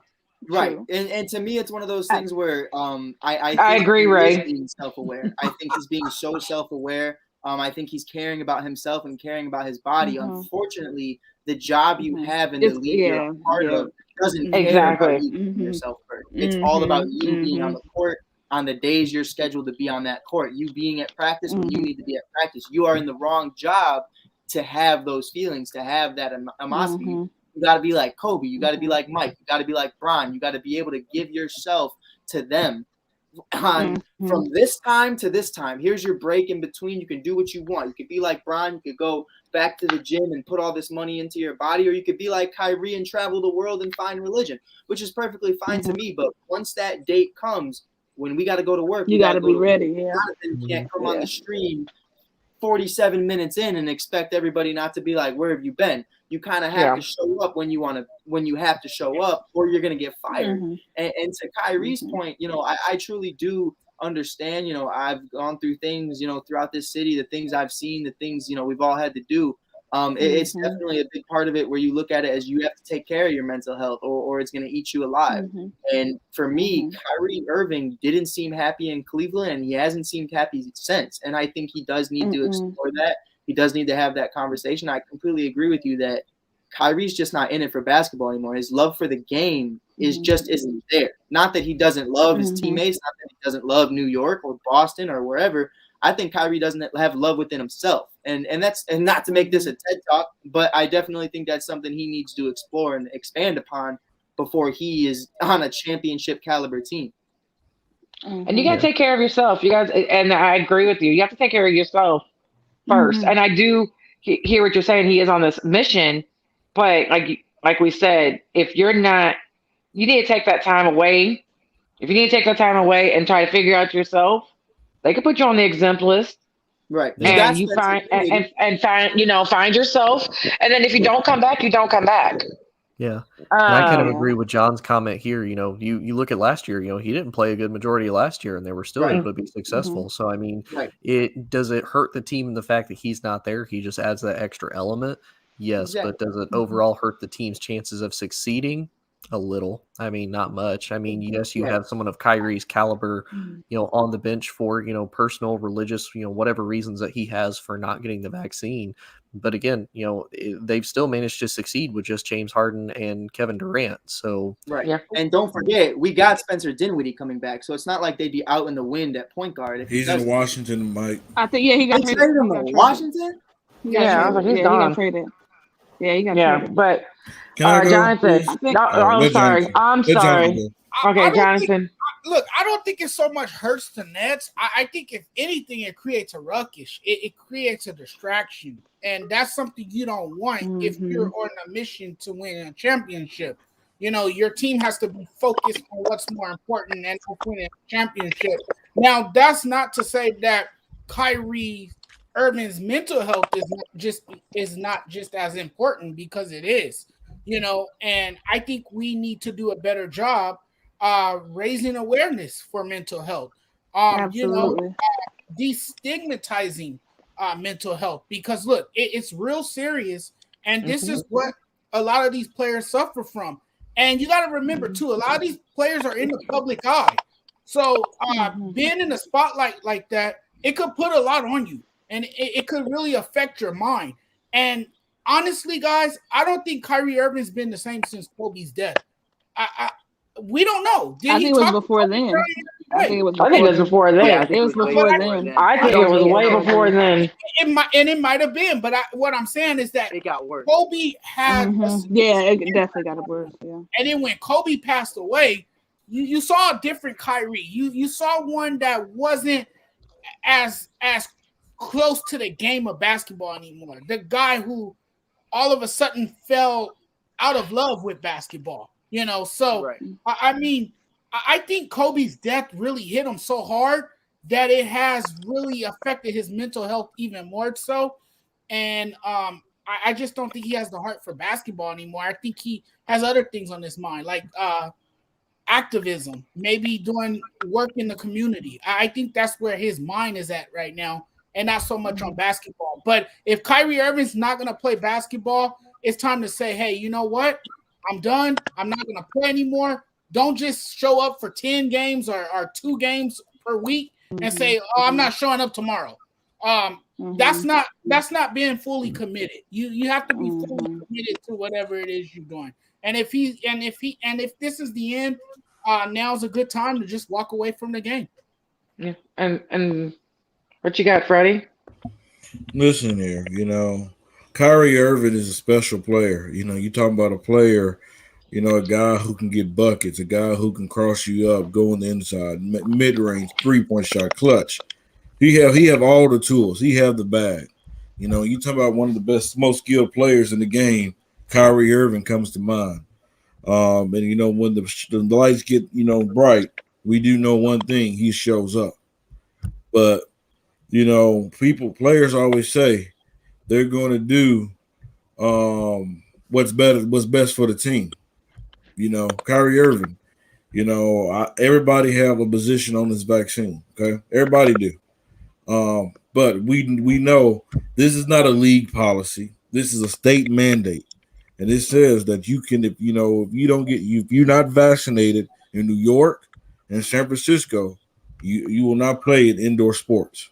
In their arena, in their state. Right. So this is something that you're not going to be able to fight, Kyrie. So either you have a decision on hand. Last year, I believe this is going to hurt the Nets. Last year, you had too many in and out. Kyrie's here. He leaves. He gone. He's AWOL. Kyrie come back. I believe James Harden coming, in the season last year out of shape had something to do with his injury, the hamstring. Because, yes, he came back, worked himself back into shape, but it's too much. It wasn't consistent. It's about chemistry. And then, Kyrie Irving, you have to realize what's on the line this year. You have one of the greatest teams assembled on paper. So what's best for the team, Kyrie? I've heard him say that for many times. So you have to, and people, this COVID is about to be out for 2 years now, you guys. I was thinking about that the other day. It blew my mind. It's about to be out 2 years. that's crazy. How much research, how much planning, how much thinking do you need? You have plenty of times. Just think about this. You see a lot of rich folks going out there getting the vaccination. Like Mike brought up a good point last week. When you go to the Walgreens, CVS to get a Tylenol, do we all know what's inside of that? Do we all know what's in Benadryl? Do we all know what's we go get what's in cigarettes, and they still smoke that. So we all go get a flu shot. Do we know what's inside the flu shot? Hell no. He probably don't even get a flu shot. Yeah, that's the thing. I think we're underestimating how deep Kyrie is here. Right. Yeah. And he doesn't, you know what I'm saying, that it's one of those things where like he's on a true spiritual mental journey right now. Which is why I say I don't think he's really invested in basketball the same way that he was before. I hear you about Kobe's death, but I think it started way before then. I think it started in Cleveland. It's something in Cleveland. That last year in Cleveland was really tough for him. Something went wrong, I think, internally. I don't think it's what it was made out to be, because the story that came out to everyone was, oh, he didn't want to play with LeBron anymore. I don't think it was that simple. I think it was a lot deeper than what maybe he wanted to discuss. And I think from that point on, he hasn't really been the same Kyrie. He doesn't play with the same joy. He doesn't play with the same passion.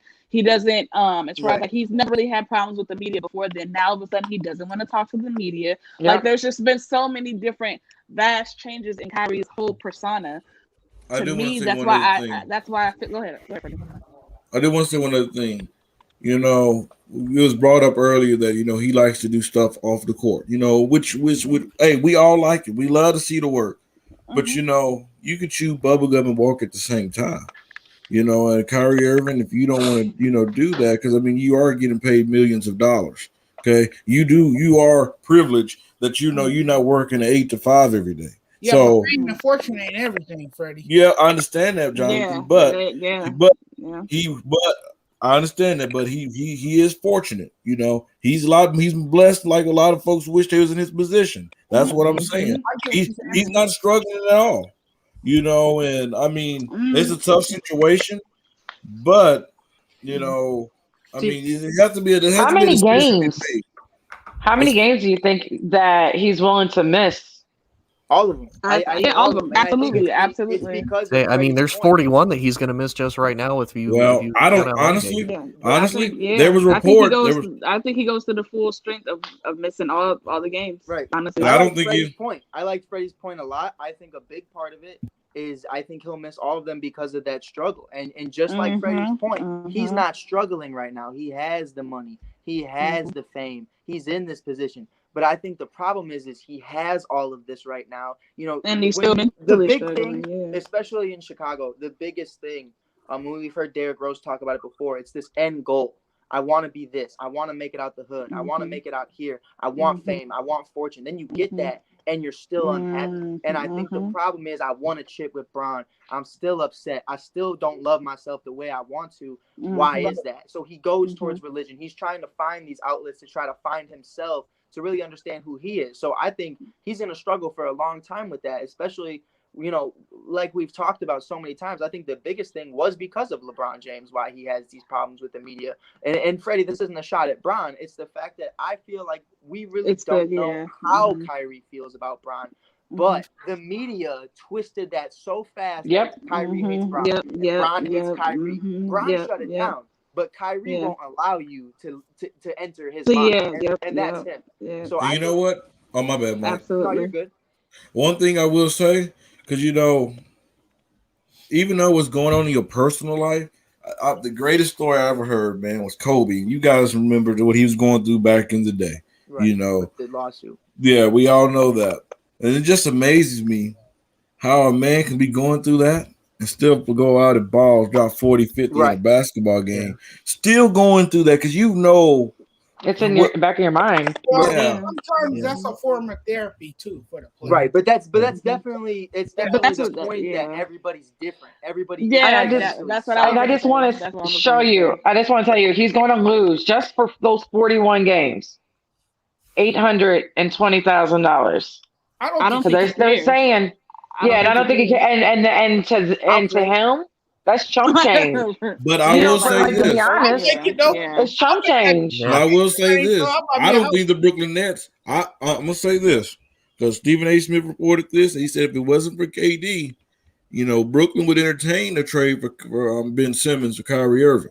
Now, if I'm just gonna say this. You know, we all know billionaire owners will put up with things for so much. Yep. You know, and if this man is willing to sacrifice half the season, they're gonna say, "Hey, KD, we sorry, you know, but we trying to win." Right, and I think he understands that. But Freddie, wouldn't that be backwards though? Because it's gonna get to a point where KD is gonna be like, you know what? Look at KD and Russ. If KD is willing to lose Russ and lose, he left Curry, Golden State. I mean, he left Golden State. If he's willing to lose Russ alone, he's willing to part with Kyrie. But it's gonna, But let me answer Freddie's question real quick. Wouldn't that be going backwards for the Sixers if they traded for a guy like Kyrie Irving? No. Well, you kind of you know if he plays, no. Yeah, it would create more of a distraction, right? And isn't that what they're trying to get away from right now? But the fact is, Kyrie would still be present. No, I don't think it's a distraction. I think he wants to go because he's just unhappy. Right. If you're unhappy, you want out. Yeah, it wouldn't be back if he goes to Philly. It wouldn't be backwards in the sense of like if he actually plays, because now you have a point guard who can not only can he shoot, but he's not afraid to, and he's not afraid of the moment either. Yeah. So that as far as playing wise, it wouldn't be going backwards. But as far as but it kind of creates. I think it would be backwards. I think it would be backwards for the Nets. To be honest, because I don't Ldeezy, I disagree. Mine right now. I agree. I think it's a backwards for. I think it's backwards for the Nets. I think Kyrie, like you stated before, Freddie, Kyrie is a better shooter. He is. He is a better point guard. That vision. He bad. I don't know about everything. That. But for Ben Simmons, to compare to Ben Simmons, to me, I think Kyrie, if he plays, He's a better overall player. Ldeezy, listen. I don't think Kyrie's a better point guard than Ben. And if that was the case, they would have let James Harden come in there and be the point guard for the Brooklyn Nets. Ben Simmons, this is what I say about Ben Simmons. You know, you can still play James Harden at the point, put him at the 4. Okay. You know, one thing that we say about this Brooklyn team is, you know, one of their weaknesses, defense. What is Ben Simmons? An elite defender. You know, one thing that we know he can do, he can rebound the basketball. He bring you size. He can relieve pressure off James Harden from time to time. KD can just sit in the corner, knock down shots, score when he get ready. James Harden can do his thing. So they don't get worse, you know, with them, and they get a younger player that they can build around. And, you know, with him being around James Harden, him being around KD, hopefully it teaches him mindset that, hey, you don't have to be afraid to shoot the basketball. Because that's the only knock against Ben Simmons. He's afraid to shoot the basketball. Right. And you look at he's not confident in his shot. Philly's done a lot with crazy point guards before. You look at Allen Iverson, the way he spent money, the way he went about it, talking about practice. You know what I mean? Like they know what it's like to handle that, and they can sit down and have that conversation with Kyrie and allow him. If they have that conversation, they'll say, okay, well, you can miss these practices, blah, blah, blah. They let Allen do it all the time. So it's definitely not out of pocket for them to be open to that conversation. Yeah, I don't think, but I Freddie, I can hear you, but I don't think that Ben would be a good fit for Brooklyn for the simple fact that they don't need him to play the 4. They need him to be a point guard, and the only problem with that is that in today's league, you as a point guard, you got to be willing to score. Like every point guard can score, every single one. So it's like it's not gonna work because there's gonna become a time where he's gonna be relied upon to score, and if he can't do that, it's gonna stifle that offense. And I know we get to move to the next. You think Philly media bad? Try going to New York. Yeah, they're gonna crush Simmons in New York. Ldeezy, I know we have to move to the next topic, but I have a question. So if Portland I thought we were out of time.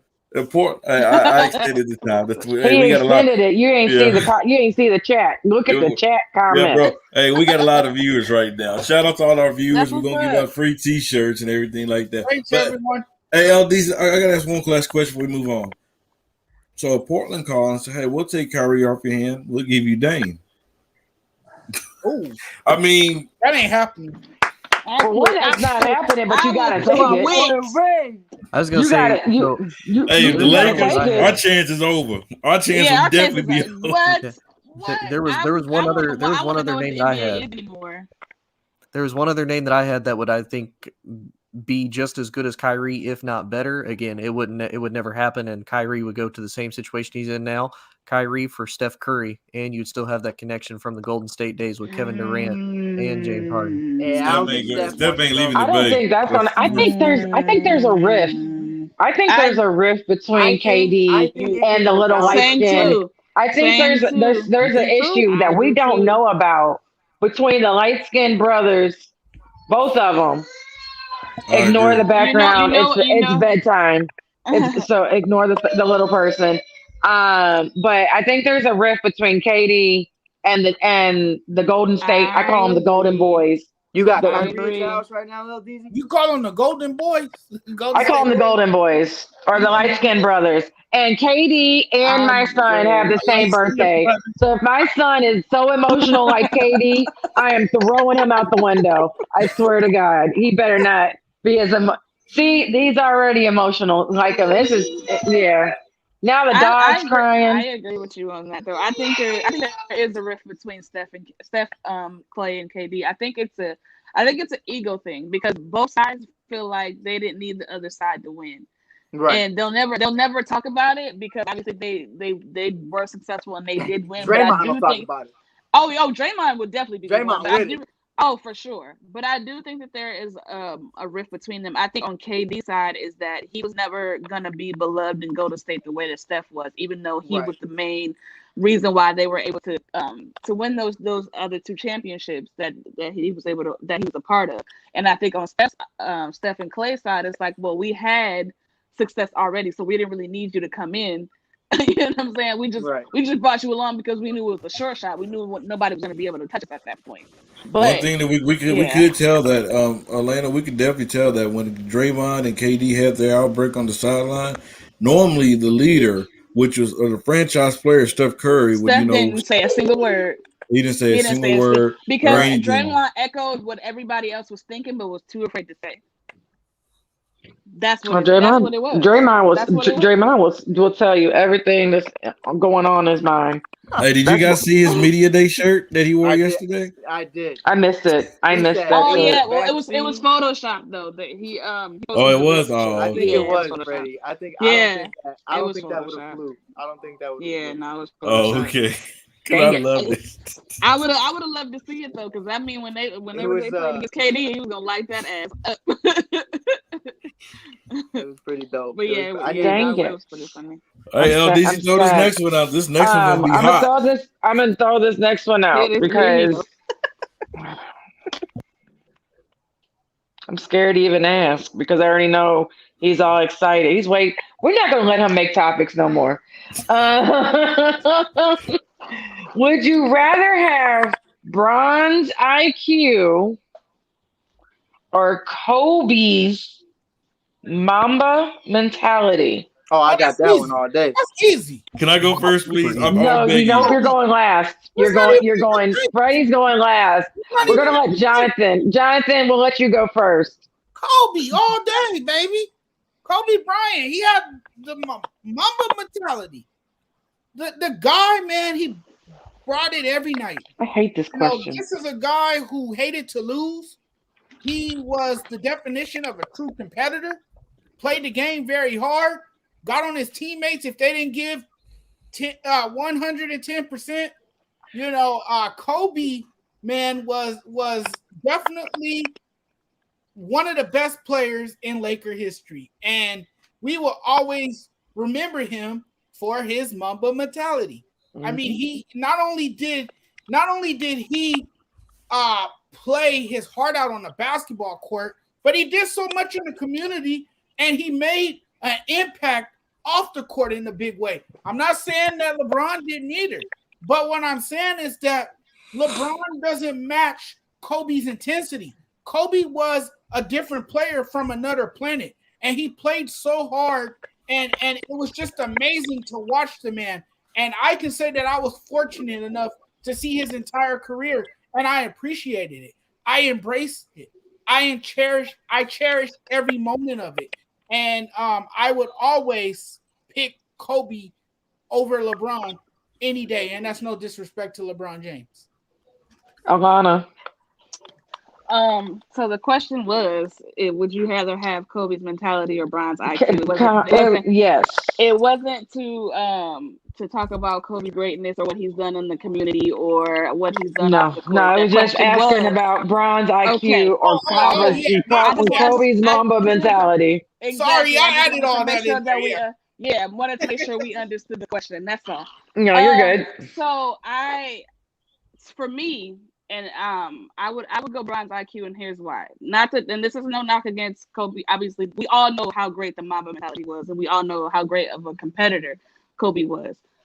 However, having a mentality is it lessens if you don't have the IQ to go with it. Because if you can have the Mamba mentality, and that's fine, but if you don't have some sense of IQ, what's the point of having the mentality? Russ has Mamba mentality. Russ doesn't have a great IQ. So me personally, I would take Bron's IQ because I would rather have the IQ over the mentality, because the mentality is cool, that's great, but if you don't have an IQ to match it, that's pointless. Because you gonna make stupid decisions. But I said you're going last. That's again, that's me. I'm also biased. I'm a Bron fan, but I would rather have an IQ personally. But that's for one, what happened to Mike? And then two, Tony, go. Oh yeah, I mean, if it's me, I'm going with the Mamba mentality, and the reason why is because Kobe also had his own IQ to match that. Much like Alana said, right. You can have the mentality, but you don't have the IQ to go with it.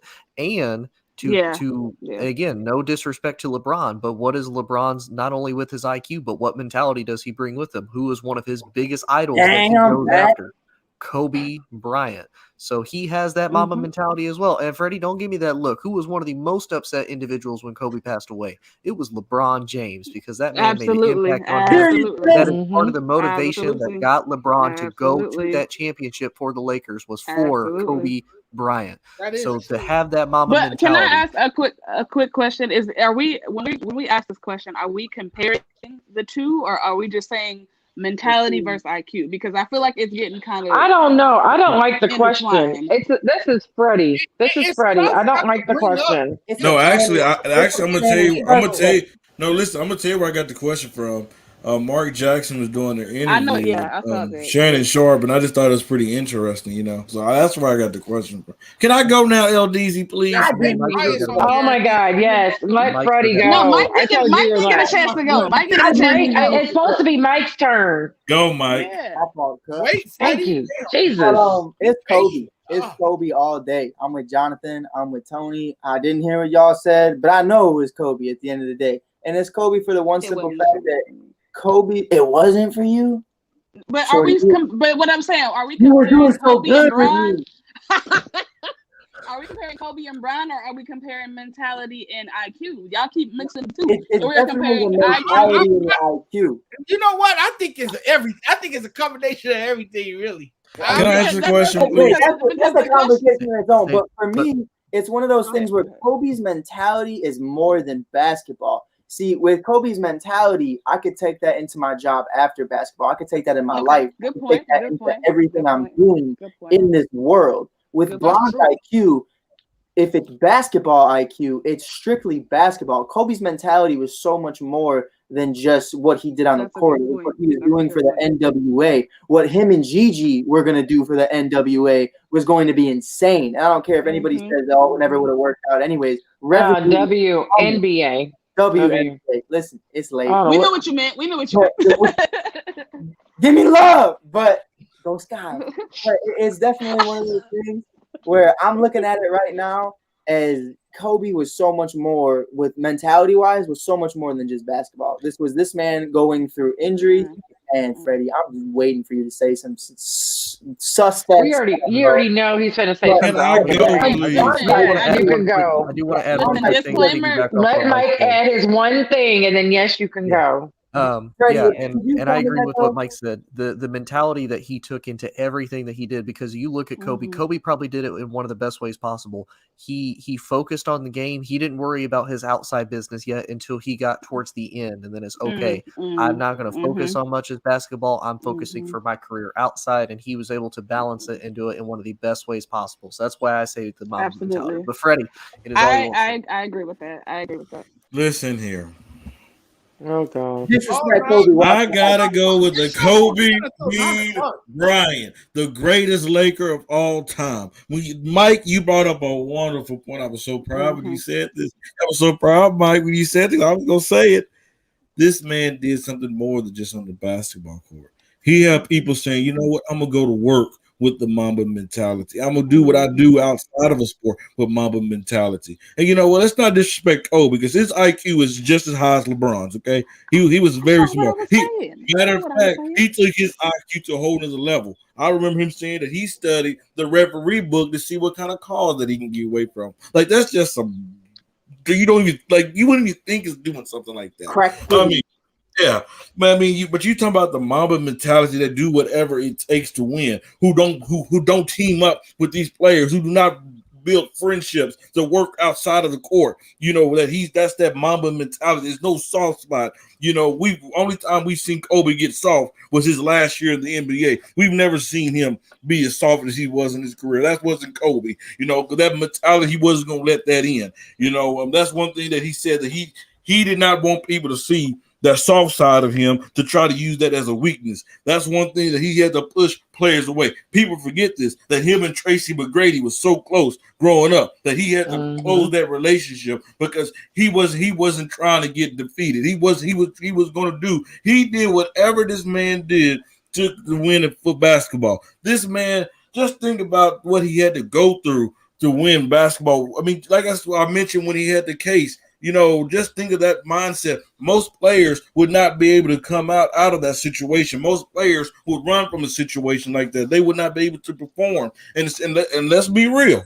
Now, let's be real. And you guys know I love Bron. He can be kind of soft at times. He can be kind of weak-hearted at times. He can let that leadership side of him go at times. So let's not.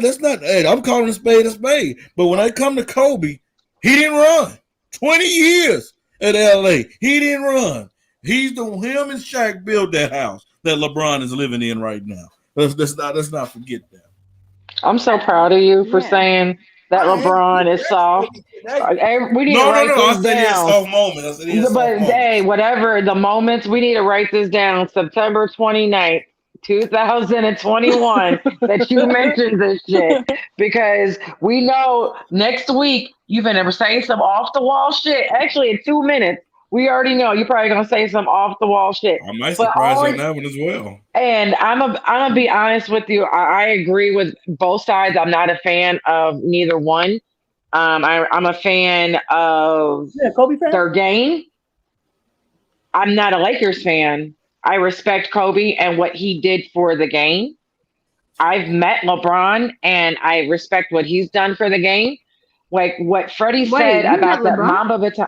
I met LeBron his rookie year. Shit. I met LeBron. I met LeBron and Drew Gooden. That's when they were playing for Cleveland. So I met them, but you got to remember how you felt like people play. There's fans that go into work with that Mamba mentality. LeBron has those fans too. They might not say LeBron's IQ, but they do go into saying his LeBron. mentality is not like Kobe's. No, we're not going to do that. I know, but their fan base. Their fan base. That's what I mean. If your fan base is deep, Kobe affected. I'm not degrading anything about Kobe. I agree with the Kobe. I agree with you. That's what I said. But I'm just letting you know, everybody's fan base, if you're a true fan of that player and you have a bad day, and sometimes you'll think, what will LeBron do? If you're a fan, you know there's fans out there doing it, especially kids. There definitely are. Like a big fan. Yeah, and everybody has it. Hell, even Beyonce's fans are doing it. You know what I'm saying? Every fan base, right? That's all I'm saying. That's all I'm saying. He's not trying to say. I think. Go ahead. I'm sorry, I didn't mean to cut you off. He's not trying to say like, okay, well, it's that same Mamba mentality. But for me, like personally, growing up, you got the gang banging shit going on. You got all this crazy stuff going on. At the end of the day, I go, all right, what Derek do? What did Derek do? That's what got me through the day. That's what got me home. That's what made me go home when the lights turned off, when the street lights came on. And with LeBron, you got these kids with no dads. They're trying to make it to the NBA. What did Bron do? Let's follow the Bron method. Especially that school. Right. The school that all those kids that are going to school because of him. I'm not saying they're not thinking of. I'm not saying they're not thinking Kobe, the Mamba mentality. Not that they don't like Kobe, but that they favor Bron. And just like the way Kobe, there's people that favor Bron. There's people that gravitate towards certain people because they can either relate to them. But listen to this. That's all I'm saying. But listen to this real quick. If you ask me, I'm going to say Dirk because I gravitate to Dirk. I love his game. Listen. Go ahead, Freddie. Listen to this, Freddie. Freddie, Kobe. But listen. Kobe affects not. I mean, you said his fans. There's people that hate Kobe. I mean, Kobe's worldwide. There's people that hate LeBron. Yeah, but they hate Bron for different reasons, though. But LeBron is probably the most hated. Come on, don't do that, player. Mike. Don't do that. We already know. But LeBron is probably the most hated player. He was probably more hated than Kobe. And Kobe went through that lawsuit. He was hated by everybody. But they hate Bron for different reasons, though. They don't hate Bron because of basketball. I hate Bron because of people like you. Social media, really social media mega star. Like he's the first one of that kind. So there's so many more opinions and so many. You're getting them from so many different directions because he was like the first guy that was a part of that social media era. I'm not, and as far as what you were saying, Freddie, I'm not saying that people don't take the Mamba mentality into work. That's all that is true. But the fact of it is, it means nothing if you can't execute it. And part Kobe of could execute it. but Kobe's a different breed. Everybody ain't Kobe. That's the thing. Like mentality without IQ, it doesn't mesh. There's a lot of people that have, I'm sure, that have Mamba mentality, but can you execute it? Can you really maximize that mentality to make it to be the best version of yourself?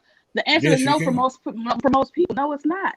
No, it's not. Everybody. When you have that Mamba mentality, listen, what the definition is. Can do that. The perfect example of that is Russell Westbrook. Look at him. Does he not have Mamba mentality as mentally wise to kill and to be a dog and he do execute it.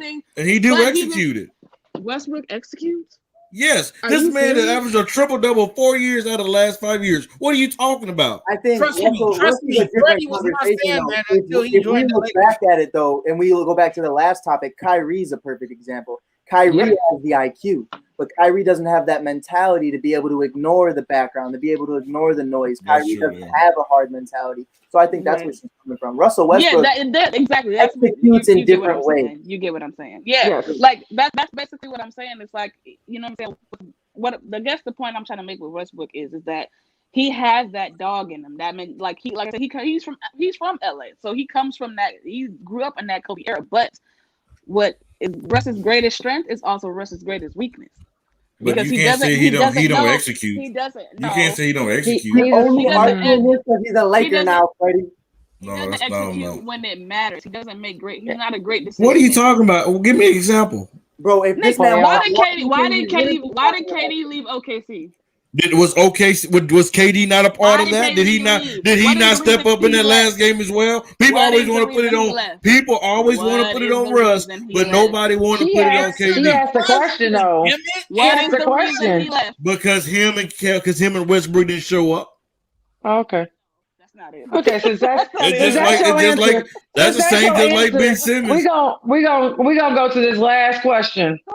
And we did the NFL GOAT. Now we're doing the NBA GOAT. And I'm picking Mike to go first just because I like his shirt. Because his shirt. I'm gonna say if Freddie can hit the facts. DuckTales ain't good enough for you? Freddie, I like DuckTales too. I like DuckTales. Freddie had the facts. Freddie has the facts. I'm gonna lay it down being from Chicago. I definitely missed the Jordan era. I was born in 2000. But I grew up watching it. I grew up hearing about it. Damn it, you're young. Hell yeah, but I can drink. You are young as shit. I can spit. Barely. But the point is, you walk in the United Center, you understand that's his temple. You feel it. You get that atmosphere of Jordan. And I'm going to lay it down like this, and I'm going to say it with a straight face because it's the truth. Freddie can say what he wants. What did he do before Pippen? But what did Bron do before Wade? And Freddie, I'm going to let you have your moment, but I want you to hear me out on this one. I'm trying to say it. I'm not trying to have no bias. I respect Bron. I grew up on Bron. Bron's my guy. But I'm going to say it at the end of the day. As much as I respect Bron, when Jordan got Pitt, who ran the league for 10 years? Who ran the league? Did anybody else share championships while Jordan was on the court? When he retired those 2 years, it is what it is. He wasn't there. But when he was there, they would have, if he didn't retire, they would have won 10 straight championships without a question. He won 3 straight with only Pitt. Then he won 3 more with Rodman adding to it. So to me, I want to ask you this question, Freddie, and it goes straight up. Who else won during the Bron era after he got Wade? A bunch of people. San Antonio won, or not San Antonio. Who am I talking about? I'm talking about Dirk. Dirk won. Yeah, Dirk won. Curry won. Toronto won. All these other people shared championships throughout Bron's window. We're talking about Wade. We're talking about Kyrie. We're talking about Bosh, Allen. He even played with Shaq for a short period, but that don't matter. Now you have 6 Hall of Famers on this Lakers roster, and there's still a question: are they going to win because of Brooklyn? When Jordan was out there wasn't nobody sharing championships. It was Jordan's year every year, and no one doubted it. He dominated. He took over the league. He won the Defensive Player of the Years. He won the MVPs. He started the shoe game that Jonathan loves and so many people. He changed the shoe game. Nobody can tell me he didn't. Nobody was buying those Larry Bird Converse. Nobody was buying Larry Bird Converse. Jordan changed the game. Jordan set the path for Bron. And as much as I respect Bron, Bron's had other people win titles because of the fact that when he gets big guys, there's always a reason. It's always, Wade's held. It's always this. But people forget Scottie Pippen in one of those years missed like 60 games. No one even talks about that. But he played in the playoffs. Right. And so did Wade. So I don't want to hear it. So for the fact of the matter is it comes down to executing. It comes down to, at the end of the day, did anybody else run that league with Jordan? No, nobody did. He's the reason so many players don't have championships. He's the reason so many people never made it to the finals. People talk about his competition in the finals. It actually was pretty solid. If you actually look at it, you look at the facts. I feel like the biggest problem, and I'll leave it at this, it's my last point. Over time, people forget. And that's just the truth. People forget about 9/11. People forget about tragedies. People forget about things because time will go on. So, of course, you remember Jordan and his era specifically, but you don't remember all the dog teams there were back in the day. Of course, there weren't these three-headed monsters, but that wasn't the era. The era was two bigs, the two big-time guys, and Jordan did it with both. And the fact of the matter is this. You know, we talk about, oh, well, Kyrie didn't want to be there. Kyrie was doing this. Kyrie was trying to leave. This, and that. Dennis Rodman, the night of the NBA Finals, was on WWE banging 12 different broads the same time. Jordan handled nutcases. He flew all the way out there, got Rodman, and then won the finals right after. So I don't want to hear anything. He's one of the ultimate team players. He's one of those guys that wants to make you better. He's not going to trade you mid-season. He's not going to trade the whole entire organization. He's not going to ask for people to get fired. He did with what he had, and he executed. And Bron, throughout his time, all power to him. He's won these championships, but he's done it by moving around and forcing the hand of GMs. And you can't tell me otherwise. I respect him, though. Who's next, Ldeezy? I like that. I did. I like the depth. I feel old because when you were born, I graduated high school. Yeah, so what year? The same year that Mike was born. 2000. What year were you born, Mike? 2000. I don't even got him in my age. I graduated in 2004. Class 2004. Yeah. Yes, but go ahead, Tony. Yeah, you make me feel old now. So really, I mean, if you look at the GOAT conversation, it's the same thing with the NFL, and every GOAT conversation is different per person because everybody looks at different things. If you want to look at rings, GOAT's Bill Russell. If you look at one of the greatest statistical GOATs to play the game is Kareem. I mean, especially for the era that he played in. And if you want to look at for people that, and yeah, I know Freddie, I know LeBron's coming for all them records too. I know. But if you look at two individuals, not only their impact on the court, but their worldwide influence as far as putting the NBA back on the map and making the NBA what it is to this day, you have to look at Michael Jordan and you have to look at Kobe Bryant. You have to look at both of them. Again, no disrespect towards LeBron, just like Mike. I will never discredit to what LeBron James has done. LeBron James is a worldwide impact in his own right. He has done pretty much everything he can. The man has gone to the finals 10 times. Now, again, there's a whole nother debate in that because not gonna say that LeBron is the GOAT. He's a GOAT. He is a fantastic player. He is definitely going to go down as, you could easily say, the top 5 players in the NFL ever to play the game. But again, Jordan did so much incredible stuff. And like Mike said, retired, came back, and continued to win. Again, and I know Freddie's laughing, I know. But there's so many different things that come about when it comes to the LeBron James team's wins. No, it's not just LeBron whenever they lose, but it's not just LeBron when they win either. Like that's my big thing. And the same with Jordan. It wasn't just Jordan whenever they won, but It wasn't just Jordan whenever they lost.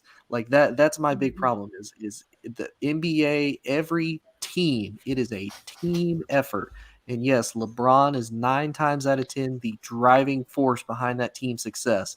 But he is just as a part of it if they succeed as he is if they fail.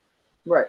That's my big thing. You still have the Kyrie shots. You still have the Ray Allen shots. You still have all those things that play a big role into it. But at the end of the day, I agree with what Tony's saying. It's LeBron that fuels it. LeBron fuels the entire thing, and without LeBron, it doesn't go. I feel really old now because Nate just commented he graduated in 2020. 2020. Jesus. Sweet baby. Jesus. God, Nate.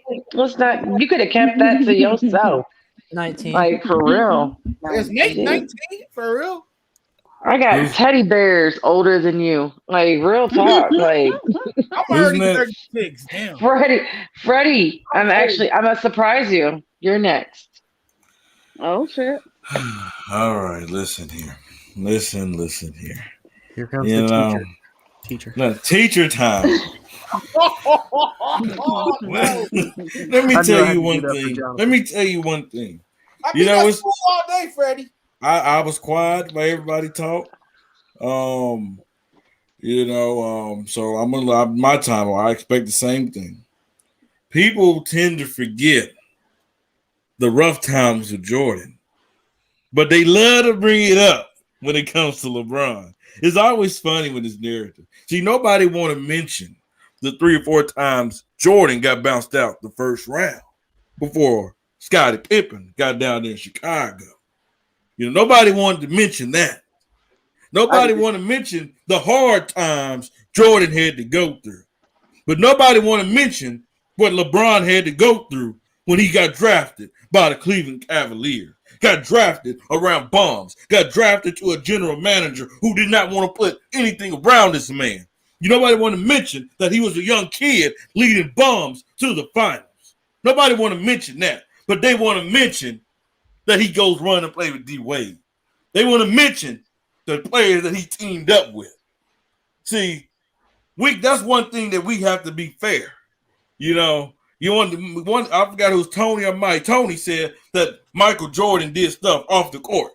Well, what is LeBron James doing? He got a school for crying out loud. Okay? We talking about a guy who carries the load, a guy who put things on his shoulders to get things done.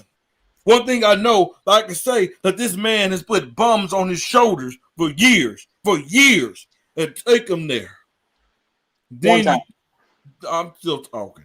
Then you might want to bring up, what Jordan, who ate in LeBron's era. But Mike, you have to realize that this man at a young age had a Boston Big Three, had to create a Big Three to beat him at a young age. We have to realize that this Golden State Warriors team had to build a dynasty to beat this man because they couldn't do it alone.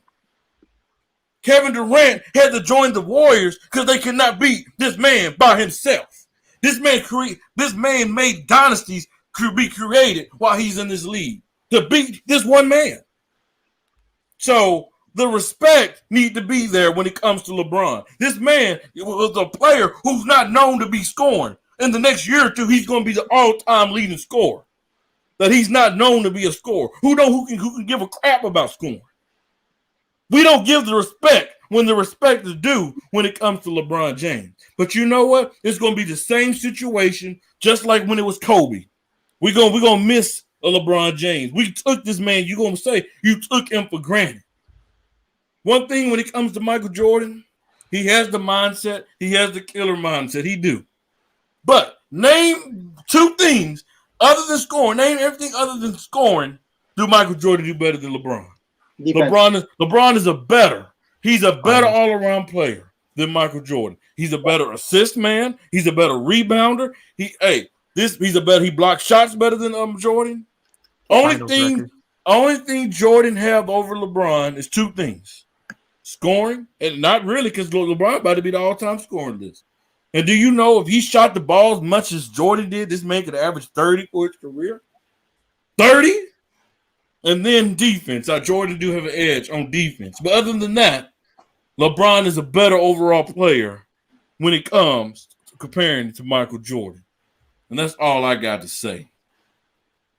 6-0 in the finals. Wow, hey, Jonathan. Oh, I like those shoes. I guess we're going to Jonathan. I like the shoe. I'm going to give you a lot of respect and a lot of credit. I do think you have a very good point that you made, and you made that conversation, and that's how you truly feel, and I definitely respect that. Bron's a dog. I watched Bron my whole life growing up. Everyone wanted to be like Bron. Everyone wanted to be like Derek. Everyone wanted to be like Kobe. Everyone wanted to be like these cats. My big thing though was just the fact that we talk about the hard times with Jordan, but we also talk about the hard times with LeBron, and I exactly feel I feel like you hit it on the head. We talk about that. We say everybody forgets what happens over time, and that's all I'm trying to say. They act like every single year Bron was taking these Cavs teams to the finals. It happened one time, and then he left. Like it wasn't. No, it wasn't just one time. It was about 2 or 3 times, Mike. One time. Okay, let's go. Okay, go ahead, Jonathan. More than once. No, it was more than once. 2010. Look it up. No, it was not. It was more than once. It was that last time he went to the finals. Freddie. Hey, I think he's talking about prior to going to Miami. Yeah. Freddie, you ride LeBron harder than anyone I know. You ride this man harder than anyone I know. But what you fail to realize is that Michael Jordan is the best player to ever do it. He's the greatest of all time. He is the GOAT. Talk to him, Jonathan. No player comes close to doing what Michael Jordan did on the basketball court. No one. Nate, give Jonathan his moment. No one comes close to MJ. MJ is the GOAT, the greatest of all time, the greatest shoe designer of all time. As you can see right here, he changed the shoe game. He changed the game of basketball. And he's never lost in the NBA Finals. You didn't mention that. Oh, and also, he had a great team around him all the time. He's never gone to a Game 6. Game 7. Finals. I mean, a Game 7, excuse me. Yes. He's never gone to a Game 7 in the NBA Finals. So to say that he wasn't a great blocker, that's a lie. To say I didn't say that. That he wasn't a great, yes, you did. I did not say that. I said he was not better than LeBron. I didn't say he wasn't great. Well, he is better than LeBron. That's a lie. LeBron got one good block and everybody flipped. And yeah, exactly. Everyone he got more than one good block, but sure. So, I mean, to say Michael Jordan isn't the greatest of all time is blasphemy, it's irresponsible, and it's lazy. Because see, you following the footsteps of these millennials, and see these millennials they're getting inside your head. See what they've done, Freddie, is they brainwashed. You see, so because the millennials didn't really get a chance to see Michael Jordan, and because they didn't educate themselves enough to understand Michael Jordan's game, my fault. You know.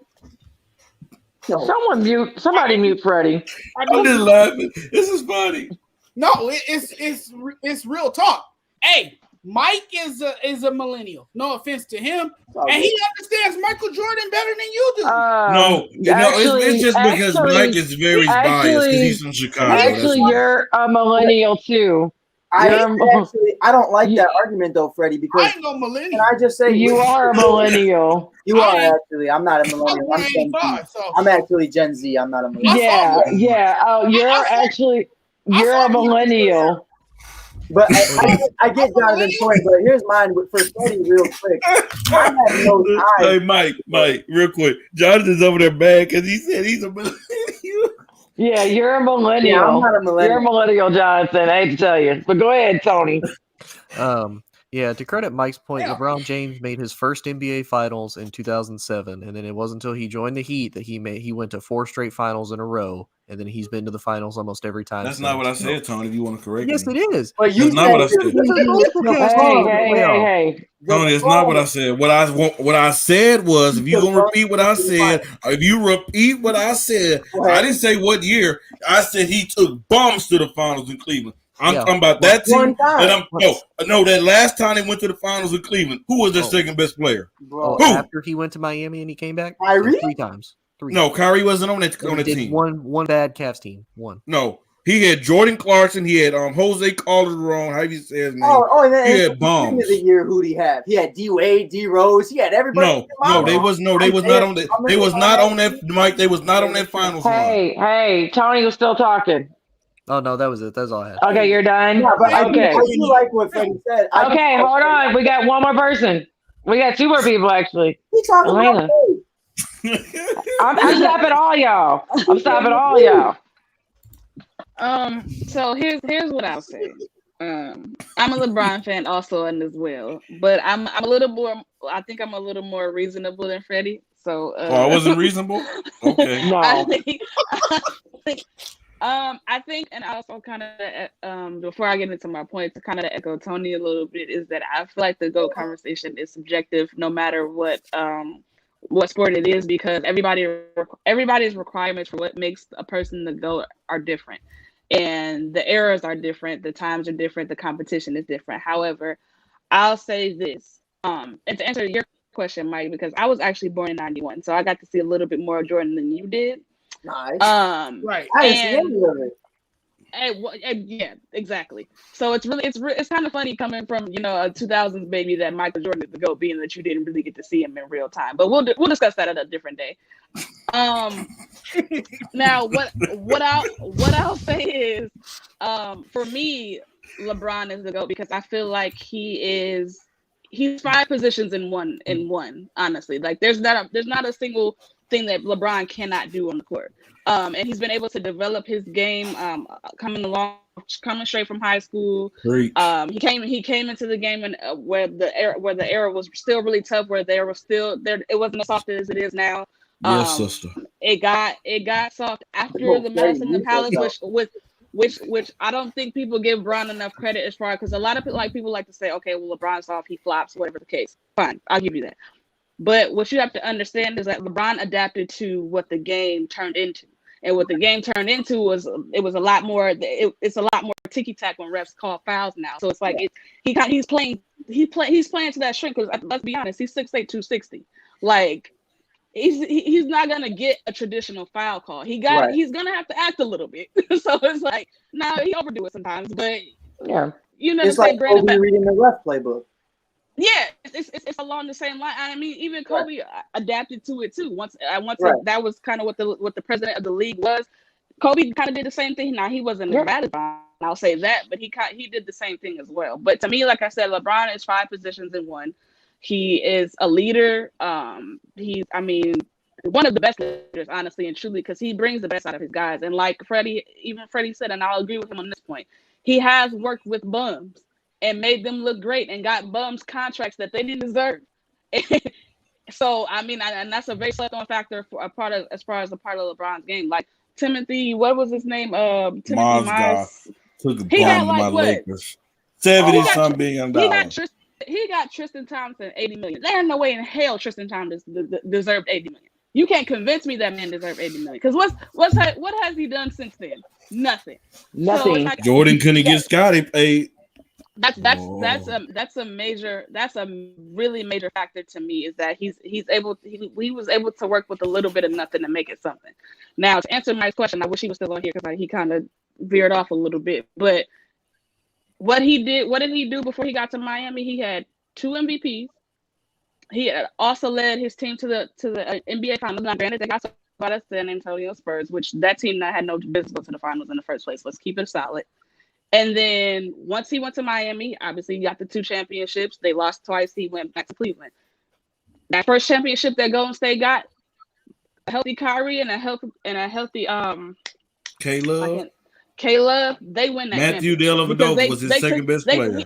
They took that team. Thank you. They took that team to 6 games with Matthew Dellavedova being the second best player on that team. Preach, sister. There has to be more factors. We have to give it in its totality, and I feel like that people pick and choose when they go about the GOAT conversation, because they pick certain things that were like, well, this happened with this, and you have to look at it in its totality as a whole thing. Yeah, as a whole thing, and I think eras have a lot. Keep going, you stopped at Cleveland. Like, keep going. Where else did he win? Can you stop interrupting her? Let me finish. So I you can look at it in its totality, and we have to look at the errors. And Mike, you made a really good point saying that there are a lot of people won on LeBron's watch. But however, even with that, adding that in, if you look at those years in that 10-year span, right, when the consistency ended and the season was done, the best player was still LeBron James. It never stopped being LeBron James. Now other teams may have won. No, yeah, he was still the best player. So it's like we gotta factor that in as well. Like I said, I hear what you're saying about Mike. Both of you guys all three of y'all who agree, who would say Mike's the GOAT. I hear that. For me, if we're not talking about the greatest accomplished player. We are talking about the greatest player that we see with eye test. To me, it's LeBron James. Right. Mr. Lena, one thing. That entirety. I just want to throw out millennials. Jonathan. Who's a millennial? 19, bro. You're not a millennial. Mike baby. is I'm not. a millennial. So if I'm a Yes, millennial, you a damn sure a millennial. 1977 to 1995 are I'm millennials. a millennial. You meant I'm not no millennial. You're a millennial. If you were born You don't in know when I was born. 96, You don't know when I was born. wrong the whole time. I Freddie's think 24, by the if way. you were born in, wow. if you were born in 96, 96 to 2000, 96 to 2015, you're Gen Z. Right. Oh, you Gen Z. There you go. That's what I am. I'm not no That's what he millennial. said. Well, that's even worse. That's even worse.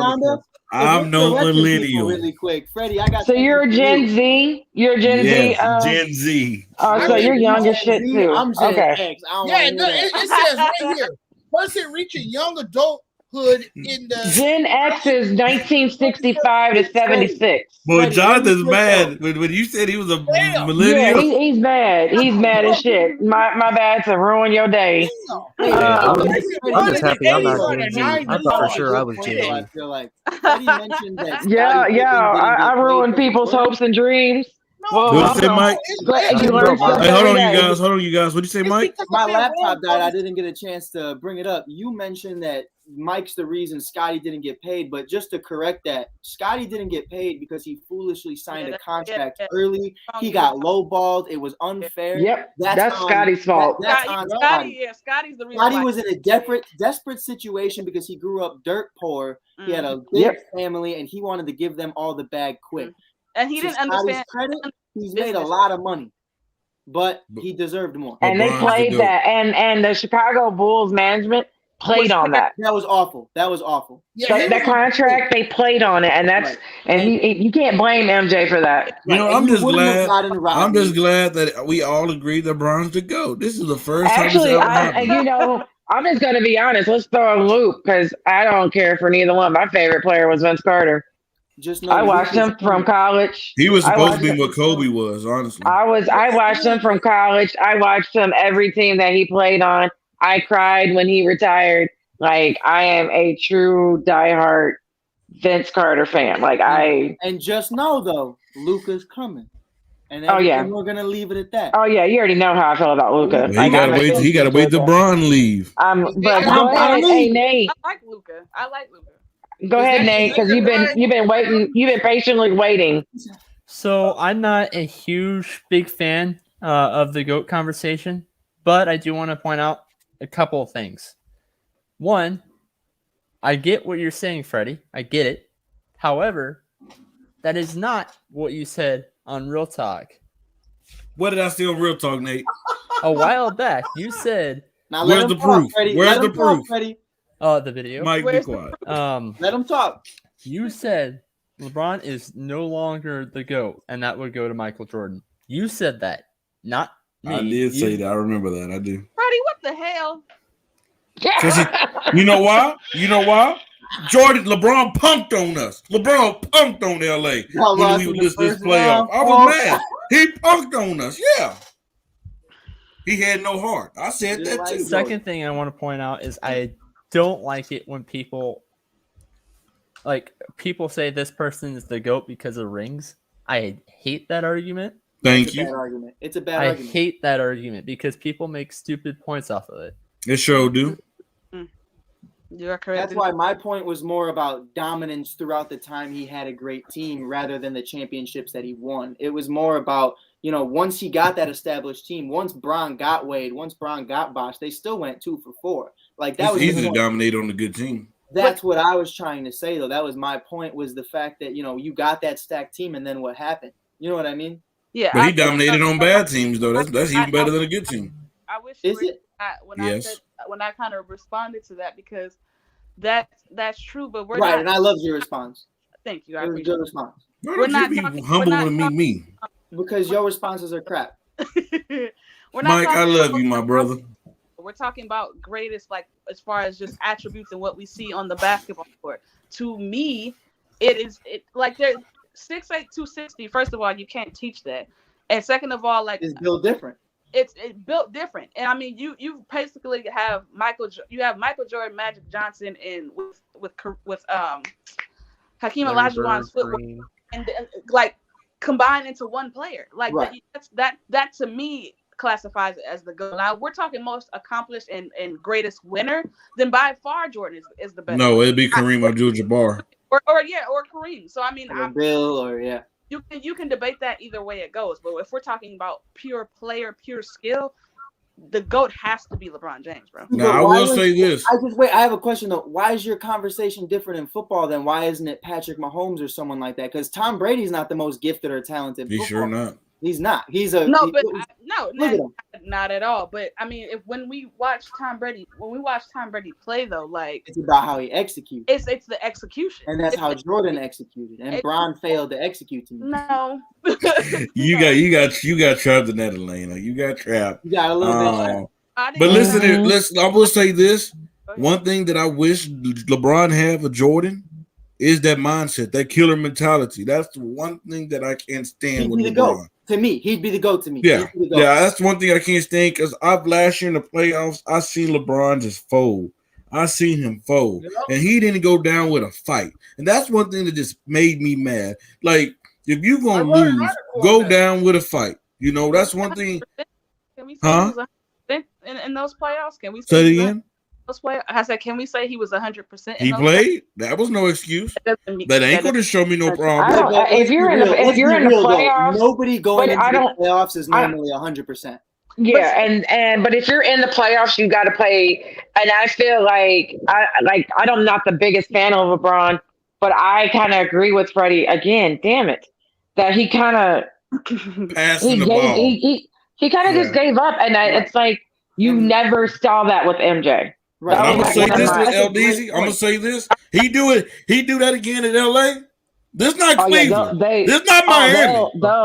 They'll come after him. Right. Well, I'll say that fan base is ruthless. Those first round exits with Michael, he was averaging 40, 50. The thing I'll say without this too, AD, I wanted to see Bron average 40, average 50 to prove Freddie right that Bron is that guy. But the thing was, he was still passing the rock. He was still doing his thing. And yes, he wasn't fully healthy. Yes, he wasn't fully healthy. But when Jordan was by himself getting beat by the bad boy Pistons, he was getting the shit knocked out of him. Yep. He wasn't at 100, but he was still dropping 40 on their head. Wasn't winning those games. Was losing in the first rounds like a scrub. He was.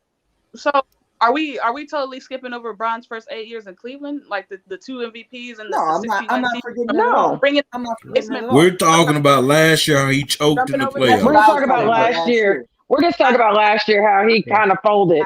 And I love Bron, but it's real. He folded. And I'll say this too, like for LeBron, even as a Lakers fan. Hold on, Alana's saying something. Yeah, sorry. And I didn't hear nothing she said. What I was saying was that Mike brought up is how when Mike was getting beaten by those bad boy Pistons, he was dropping 40 and 50. Like Bron was doing that too. Like, no, he wasn't. Yes, what was he not? No, he was not. No, last he was passing the ball. Last year, he didn't. I'm not She's talking about the early days in Cleveland. Early days. Okay. Talking about the first 8 years of Bron. I don't care what he did in Cleveland. I'm talking about that. Last year, that's debatable. Like I hear what y'all saying. I definitely think he was passive, but I think there was a reason behind him being passive. No, it was no reason. He don't have no heart. That's the reason. No heart. How are you a LeBron fan? You like what? No. First off, listen to Lane. Listen to Lane. Listen. There's a reason why we got Westbrook. You're making the show ridiculous. No, there's a reason why the Lakers want to get Westbrook. I done put the puzzle together. There's nobody questioning Westbrook's heart. Nobody's. So he come in there. He gonna rub off on LeBron and AD. What's about the MVP? There are people questioning Westbrook's heart. No, there's nobody never questioned his heart. There's people that actually do, Freddie. Like his mindset. I'm raising my hand. I question his heart. I question his heart. I just question his IQ. I question his heart. I'm not saying he doesn't, but I feel like the playoffs, he goes backwards in the playoffs. Well, I don't get it. So tired. You can still be a fierce competitor and lack heart. Yeah. Well, but one thing I know Westbrook gonna do, Westbrook gonna put that heart in Mr. James Chess. He gonna make AD be aggressive every night because LeBron let the heart go. LeBron needs Westbrook to put that in his chest. Yes, because he lacks that. That's one thing that he lacks. But if y'all need that, then why are y'all paying all that money to LeBron? So because he's the backbone of the team. I want to bring up two things. Needs a guy like Russell Westbrook. Go ahead, Tony. Absolutely. Because Freddie said I was crazy because I said that they were going to funnel everything through Russ and Russ was going to be the main guy. Freddie said that I was delusional for that. Thank you for proving that I was actually right on my Tony truth. I appreciate that, Freddie. Tony truth. Talk to him, T. But I am going to defend LeBron a little bit, and it's going to probably shock everybody and myself. Oh my God, we have to mute you too. I know. I'm sorry. I am going to defend LeBron a little bit, at least just last year. Because, the fact that the Lakers went into a completely hurt and the fact that all these young kids have been around LeBron for as long as they've been around and they didn't listen to LeBron and they didn't do what they needed to do to help LeBron, I don't blame LeBron really for quitting. Because, there comes a point you're fighting a losing battle. No, Tony. He did the same thing. He did the same crap like he did in Cleveland with the J.R. Smith crap. He sat on the bench. He didn't act like a leader. This is when I'm like, LeBron, what are you going to do? It's getting hard. J.R. Smith. No. Anything is possible. When things get hard.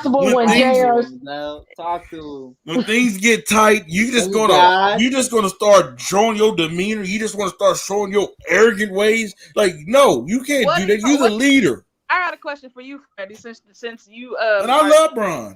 Body language and demeanors. Answer me this: those two? And this is completely off subject, but I just want to make this connection real quick. Talk to him. Those 2 years that Kobe lost to Phoenix, before he got Paul Gasol and Andrew Bynum, and he wasn't shooting the playoffs. I know where you going. What was his demeanor like? You know what it was like? You know what it's like? Because he heard everybody saying he shoot too much. We heard all that. He said, "Okay, I'm gonna show you can't win without it." Question: what was the body language like? Was he still a leader? Are you saying Kobe? The body language lost those finals. Well, I'm sorry. Mike, say it again. I didn't hear you. Did Freddie say that he just purposely lost those games because he wanted to show the media he couldn't shoot? No, Mike. Everybody knew Kobe. Mike, he said, "I'm gonna show you." If you want me to answer the question, stop. I'm trying to answer the question, Mike. Well, you don't want me to answer. I'm like, go ahead. Jesus, Mike, listen. What I said was everybody knew Kobe was not Kobe in those games because he wasn't shooting. We all know that. Kobe heard the talk that said that he was losing them games because he was shooting them out of the games, and he said, "Okay, well, since that's the case." I'm gonna show you what makes this team move, what makes this team go. Well, back to what you're saying, Alon, about Kobe's demeanor. You can't compare them to demeanors to him and LeBron. Everybody classified LeBron as a better leader because guess what? He get guys involved because Kobe took a different route. Kobe was the one that cussing you out and like getting on your butt. So you can't. So you can't classify them two situations. But one thing I can say about LeBron, people want to say that he does everything the right way. He's the leader. He makes guys gel into the system. But when things get hard, LeBron want to blame everybody else but himself. When things get hard, he want to stop shooting. He want to pass the ball around. I mean, I watched him in that going against the Suns like two games. And I'm like, LeBron, what are you doing? What are you doing? You have to set the tone. He didn't come. He came out there just passing the ball. Okay. Well, you're passing and passing. I think it's about that time that we end the show on that note because we could be here to 2022 and still be talking about it and not be done. And we will be. Yeah. I'll just let y'all know we ain't finna let Freddie pick these topics no more because Jesus, that one IQ question. At least he breaks the record book. And the IQ question, I should have just eliminated. I should have reworded that altogether. It caused a lot of confusion, and it took up a lot of time. Yeah, because we were all confused. Hey, shout out to my dude Jonathan. He got the shave. Jonathan with the shave. Hold on, I know you ain't talking. You got a haircut, so. Oh yeah, that's for the ladies down here in Texas. Y'all see y'all boy. Y'all see your boy. There's only three of y'all. There's only three of y'all in Marshall, Texas, so they're the gun No, you need to relax over there, big dog. Mike, stand up. Mike, stand I'm up. chilling, big dog. I'm chilling, bro. That's my dude. All pro safety, bro. You don't gotta talk to me like that. Oh. Mike's my dude. Hey, Mike's my dude, man. We'll catch the next show of Just Say the Truth on Fridays at 8 p.m. again, and then come back and talk to us next Wednesday. That's when I'll be on. So, you see my pretty face on Wednesdays, and then you see everybody else's pretty face on Wednesdays and Fridays. But come check us out on the ASAP network to see when all our shows are on. Share, like, comment, even if you want to be a guest on one, let us know. Hit up Freddie, hit up Nate, that's in the background. Every time you can hit any of us up. If you know us, hit us up and say, hey, I want to be on. Can I be a guest on such and such show? Because we have more than just this. We have, baseball, we have football, we have college football. I think we have baseball's in the works, and I'm kind of excited about that. Thursday. Hey, we have a new show. Baseball. Yes. Freddie, you messaged me earlier about the topics I created about baseball, and I had no idea what you were talking about, but I acted like I did. You got to text me about that one. Hey, and starting Monday, we even have a NASCAR show coming. I mean, a NASCAR show. Hey, NASCAR. I will not be partaking in that. But I will say NASCAR's fan base is wild. And faithful. Huh? NASCAR. Thank you, Alana, for coming on. Yes, thank you. Thank you for having another female. Oh, absolutely. Making her debut. I will be on more frequently, so you guys will see a lot more of me for sure. Yeah, but it was also nice to see you take Freddie to school too. Nobody takes me to school. Let's get that correct. Let's get that correct. Freddie's lucky I don't have the access to mute button because I would just be muting him all the time. So Jonathan's the principal. We'll call Alana the bus driver because she takes Freddie to school. Nobody takes me to school. I'm the teacher. I'm the superintendent. I'm everything. No, you're not. We can all end it on this though. Luke is the future and Luke is the GOAT, and that's how it's gonna be in the next 10 years. Oh, okay. I'll take that. Hey, real quick before we wrap up, I do want to say that I have my own podcast as well, so I want at least. At some point, I'll get in touch with all of y'all because I would like to have at least each one of y'all on my show at some point. Good show. I will say this, Alana. I will say this. Ldeezy, she's great. She bring her own twist. Tony, he's great. He's great. He bring his own twist. As long as he ain't talking about them Cowboys. Jonathan, my brother, he's great and awesome as well. Mike's the man. Mike, stand up. No, I'm tired. I've been standing up all day. But we've been on here for like 2.5 hours. When you have me, you gonna have record-breaking views. Just want to throw that out there because they're gonna be like, how is this girl schooling this man like this? Like, this is crazy. This is abuse. Like, what is going on? Talk to him. I'm leaving. They're gonna call Child Protective Services for you schooling this man. I'm out this mug. I'll see you when I see you. He gonna quit his own show. Yes, but thank you for everybody coming, talking to us, share the show, chilling with us, we had a great time. But like I said, check us out Friday, 8 p.m. Central, and then check us out next Wednesday. Check us out at all our shows. Like I said, not just our shows, but all our shows. And everybody have a great night, and we'll see you soon. Peace out. I love how Jonathan just jumps up. Yep, Jonathan's done.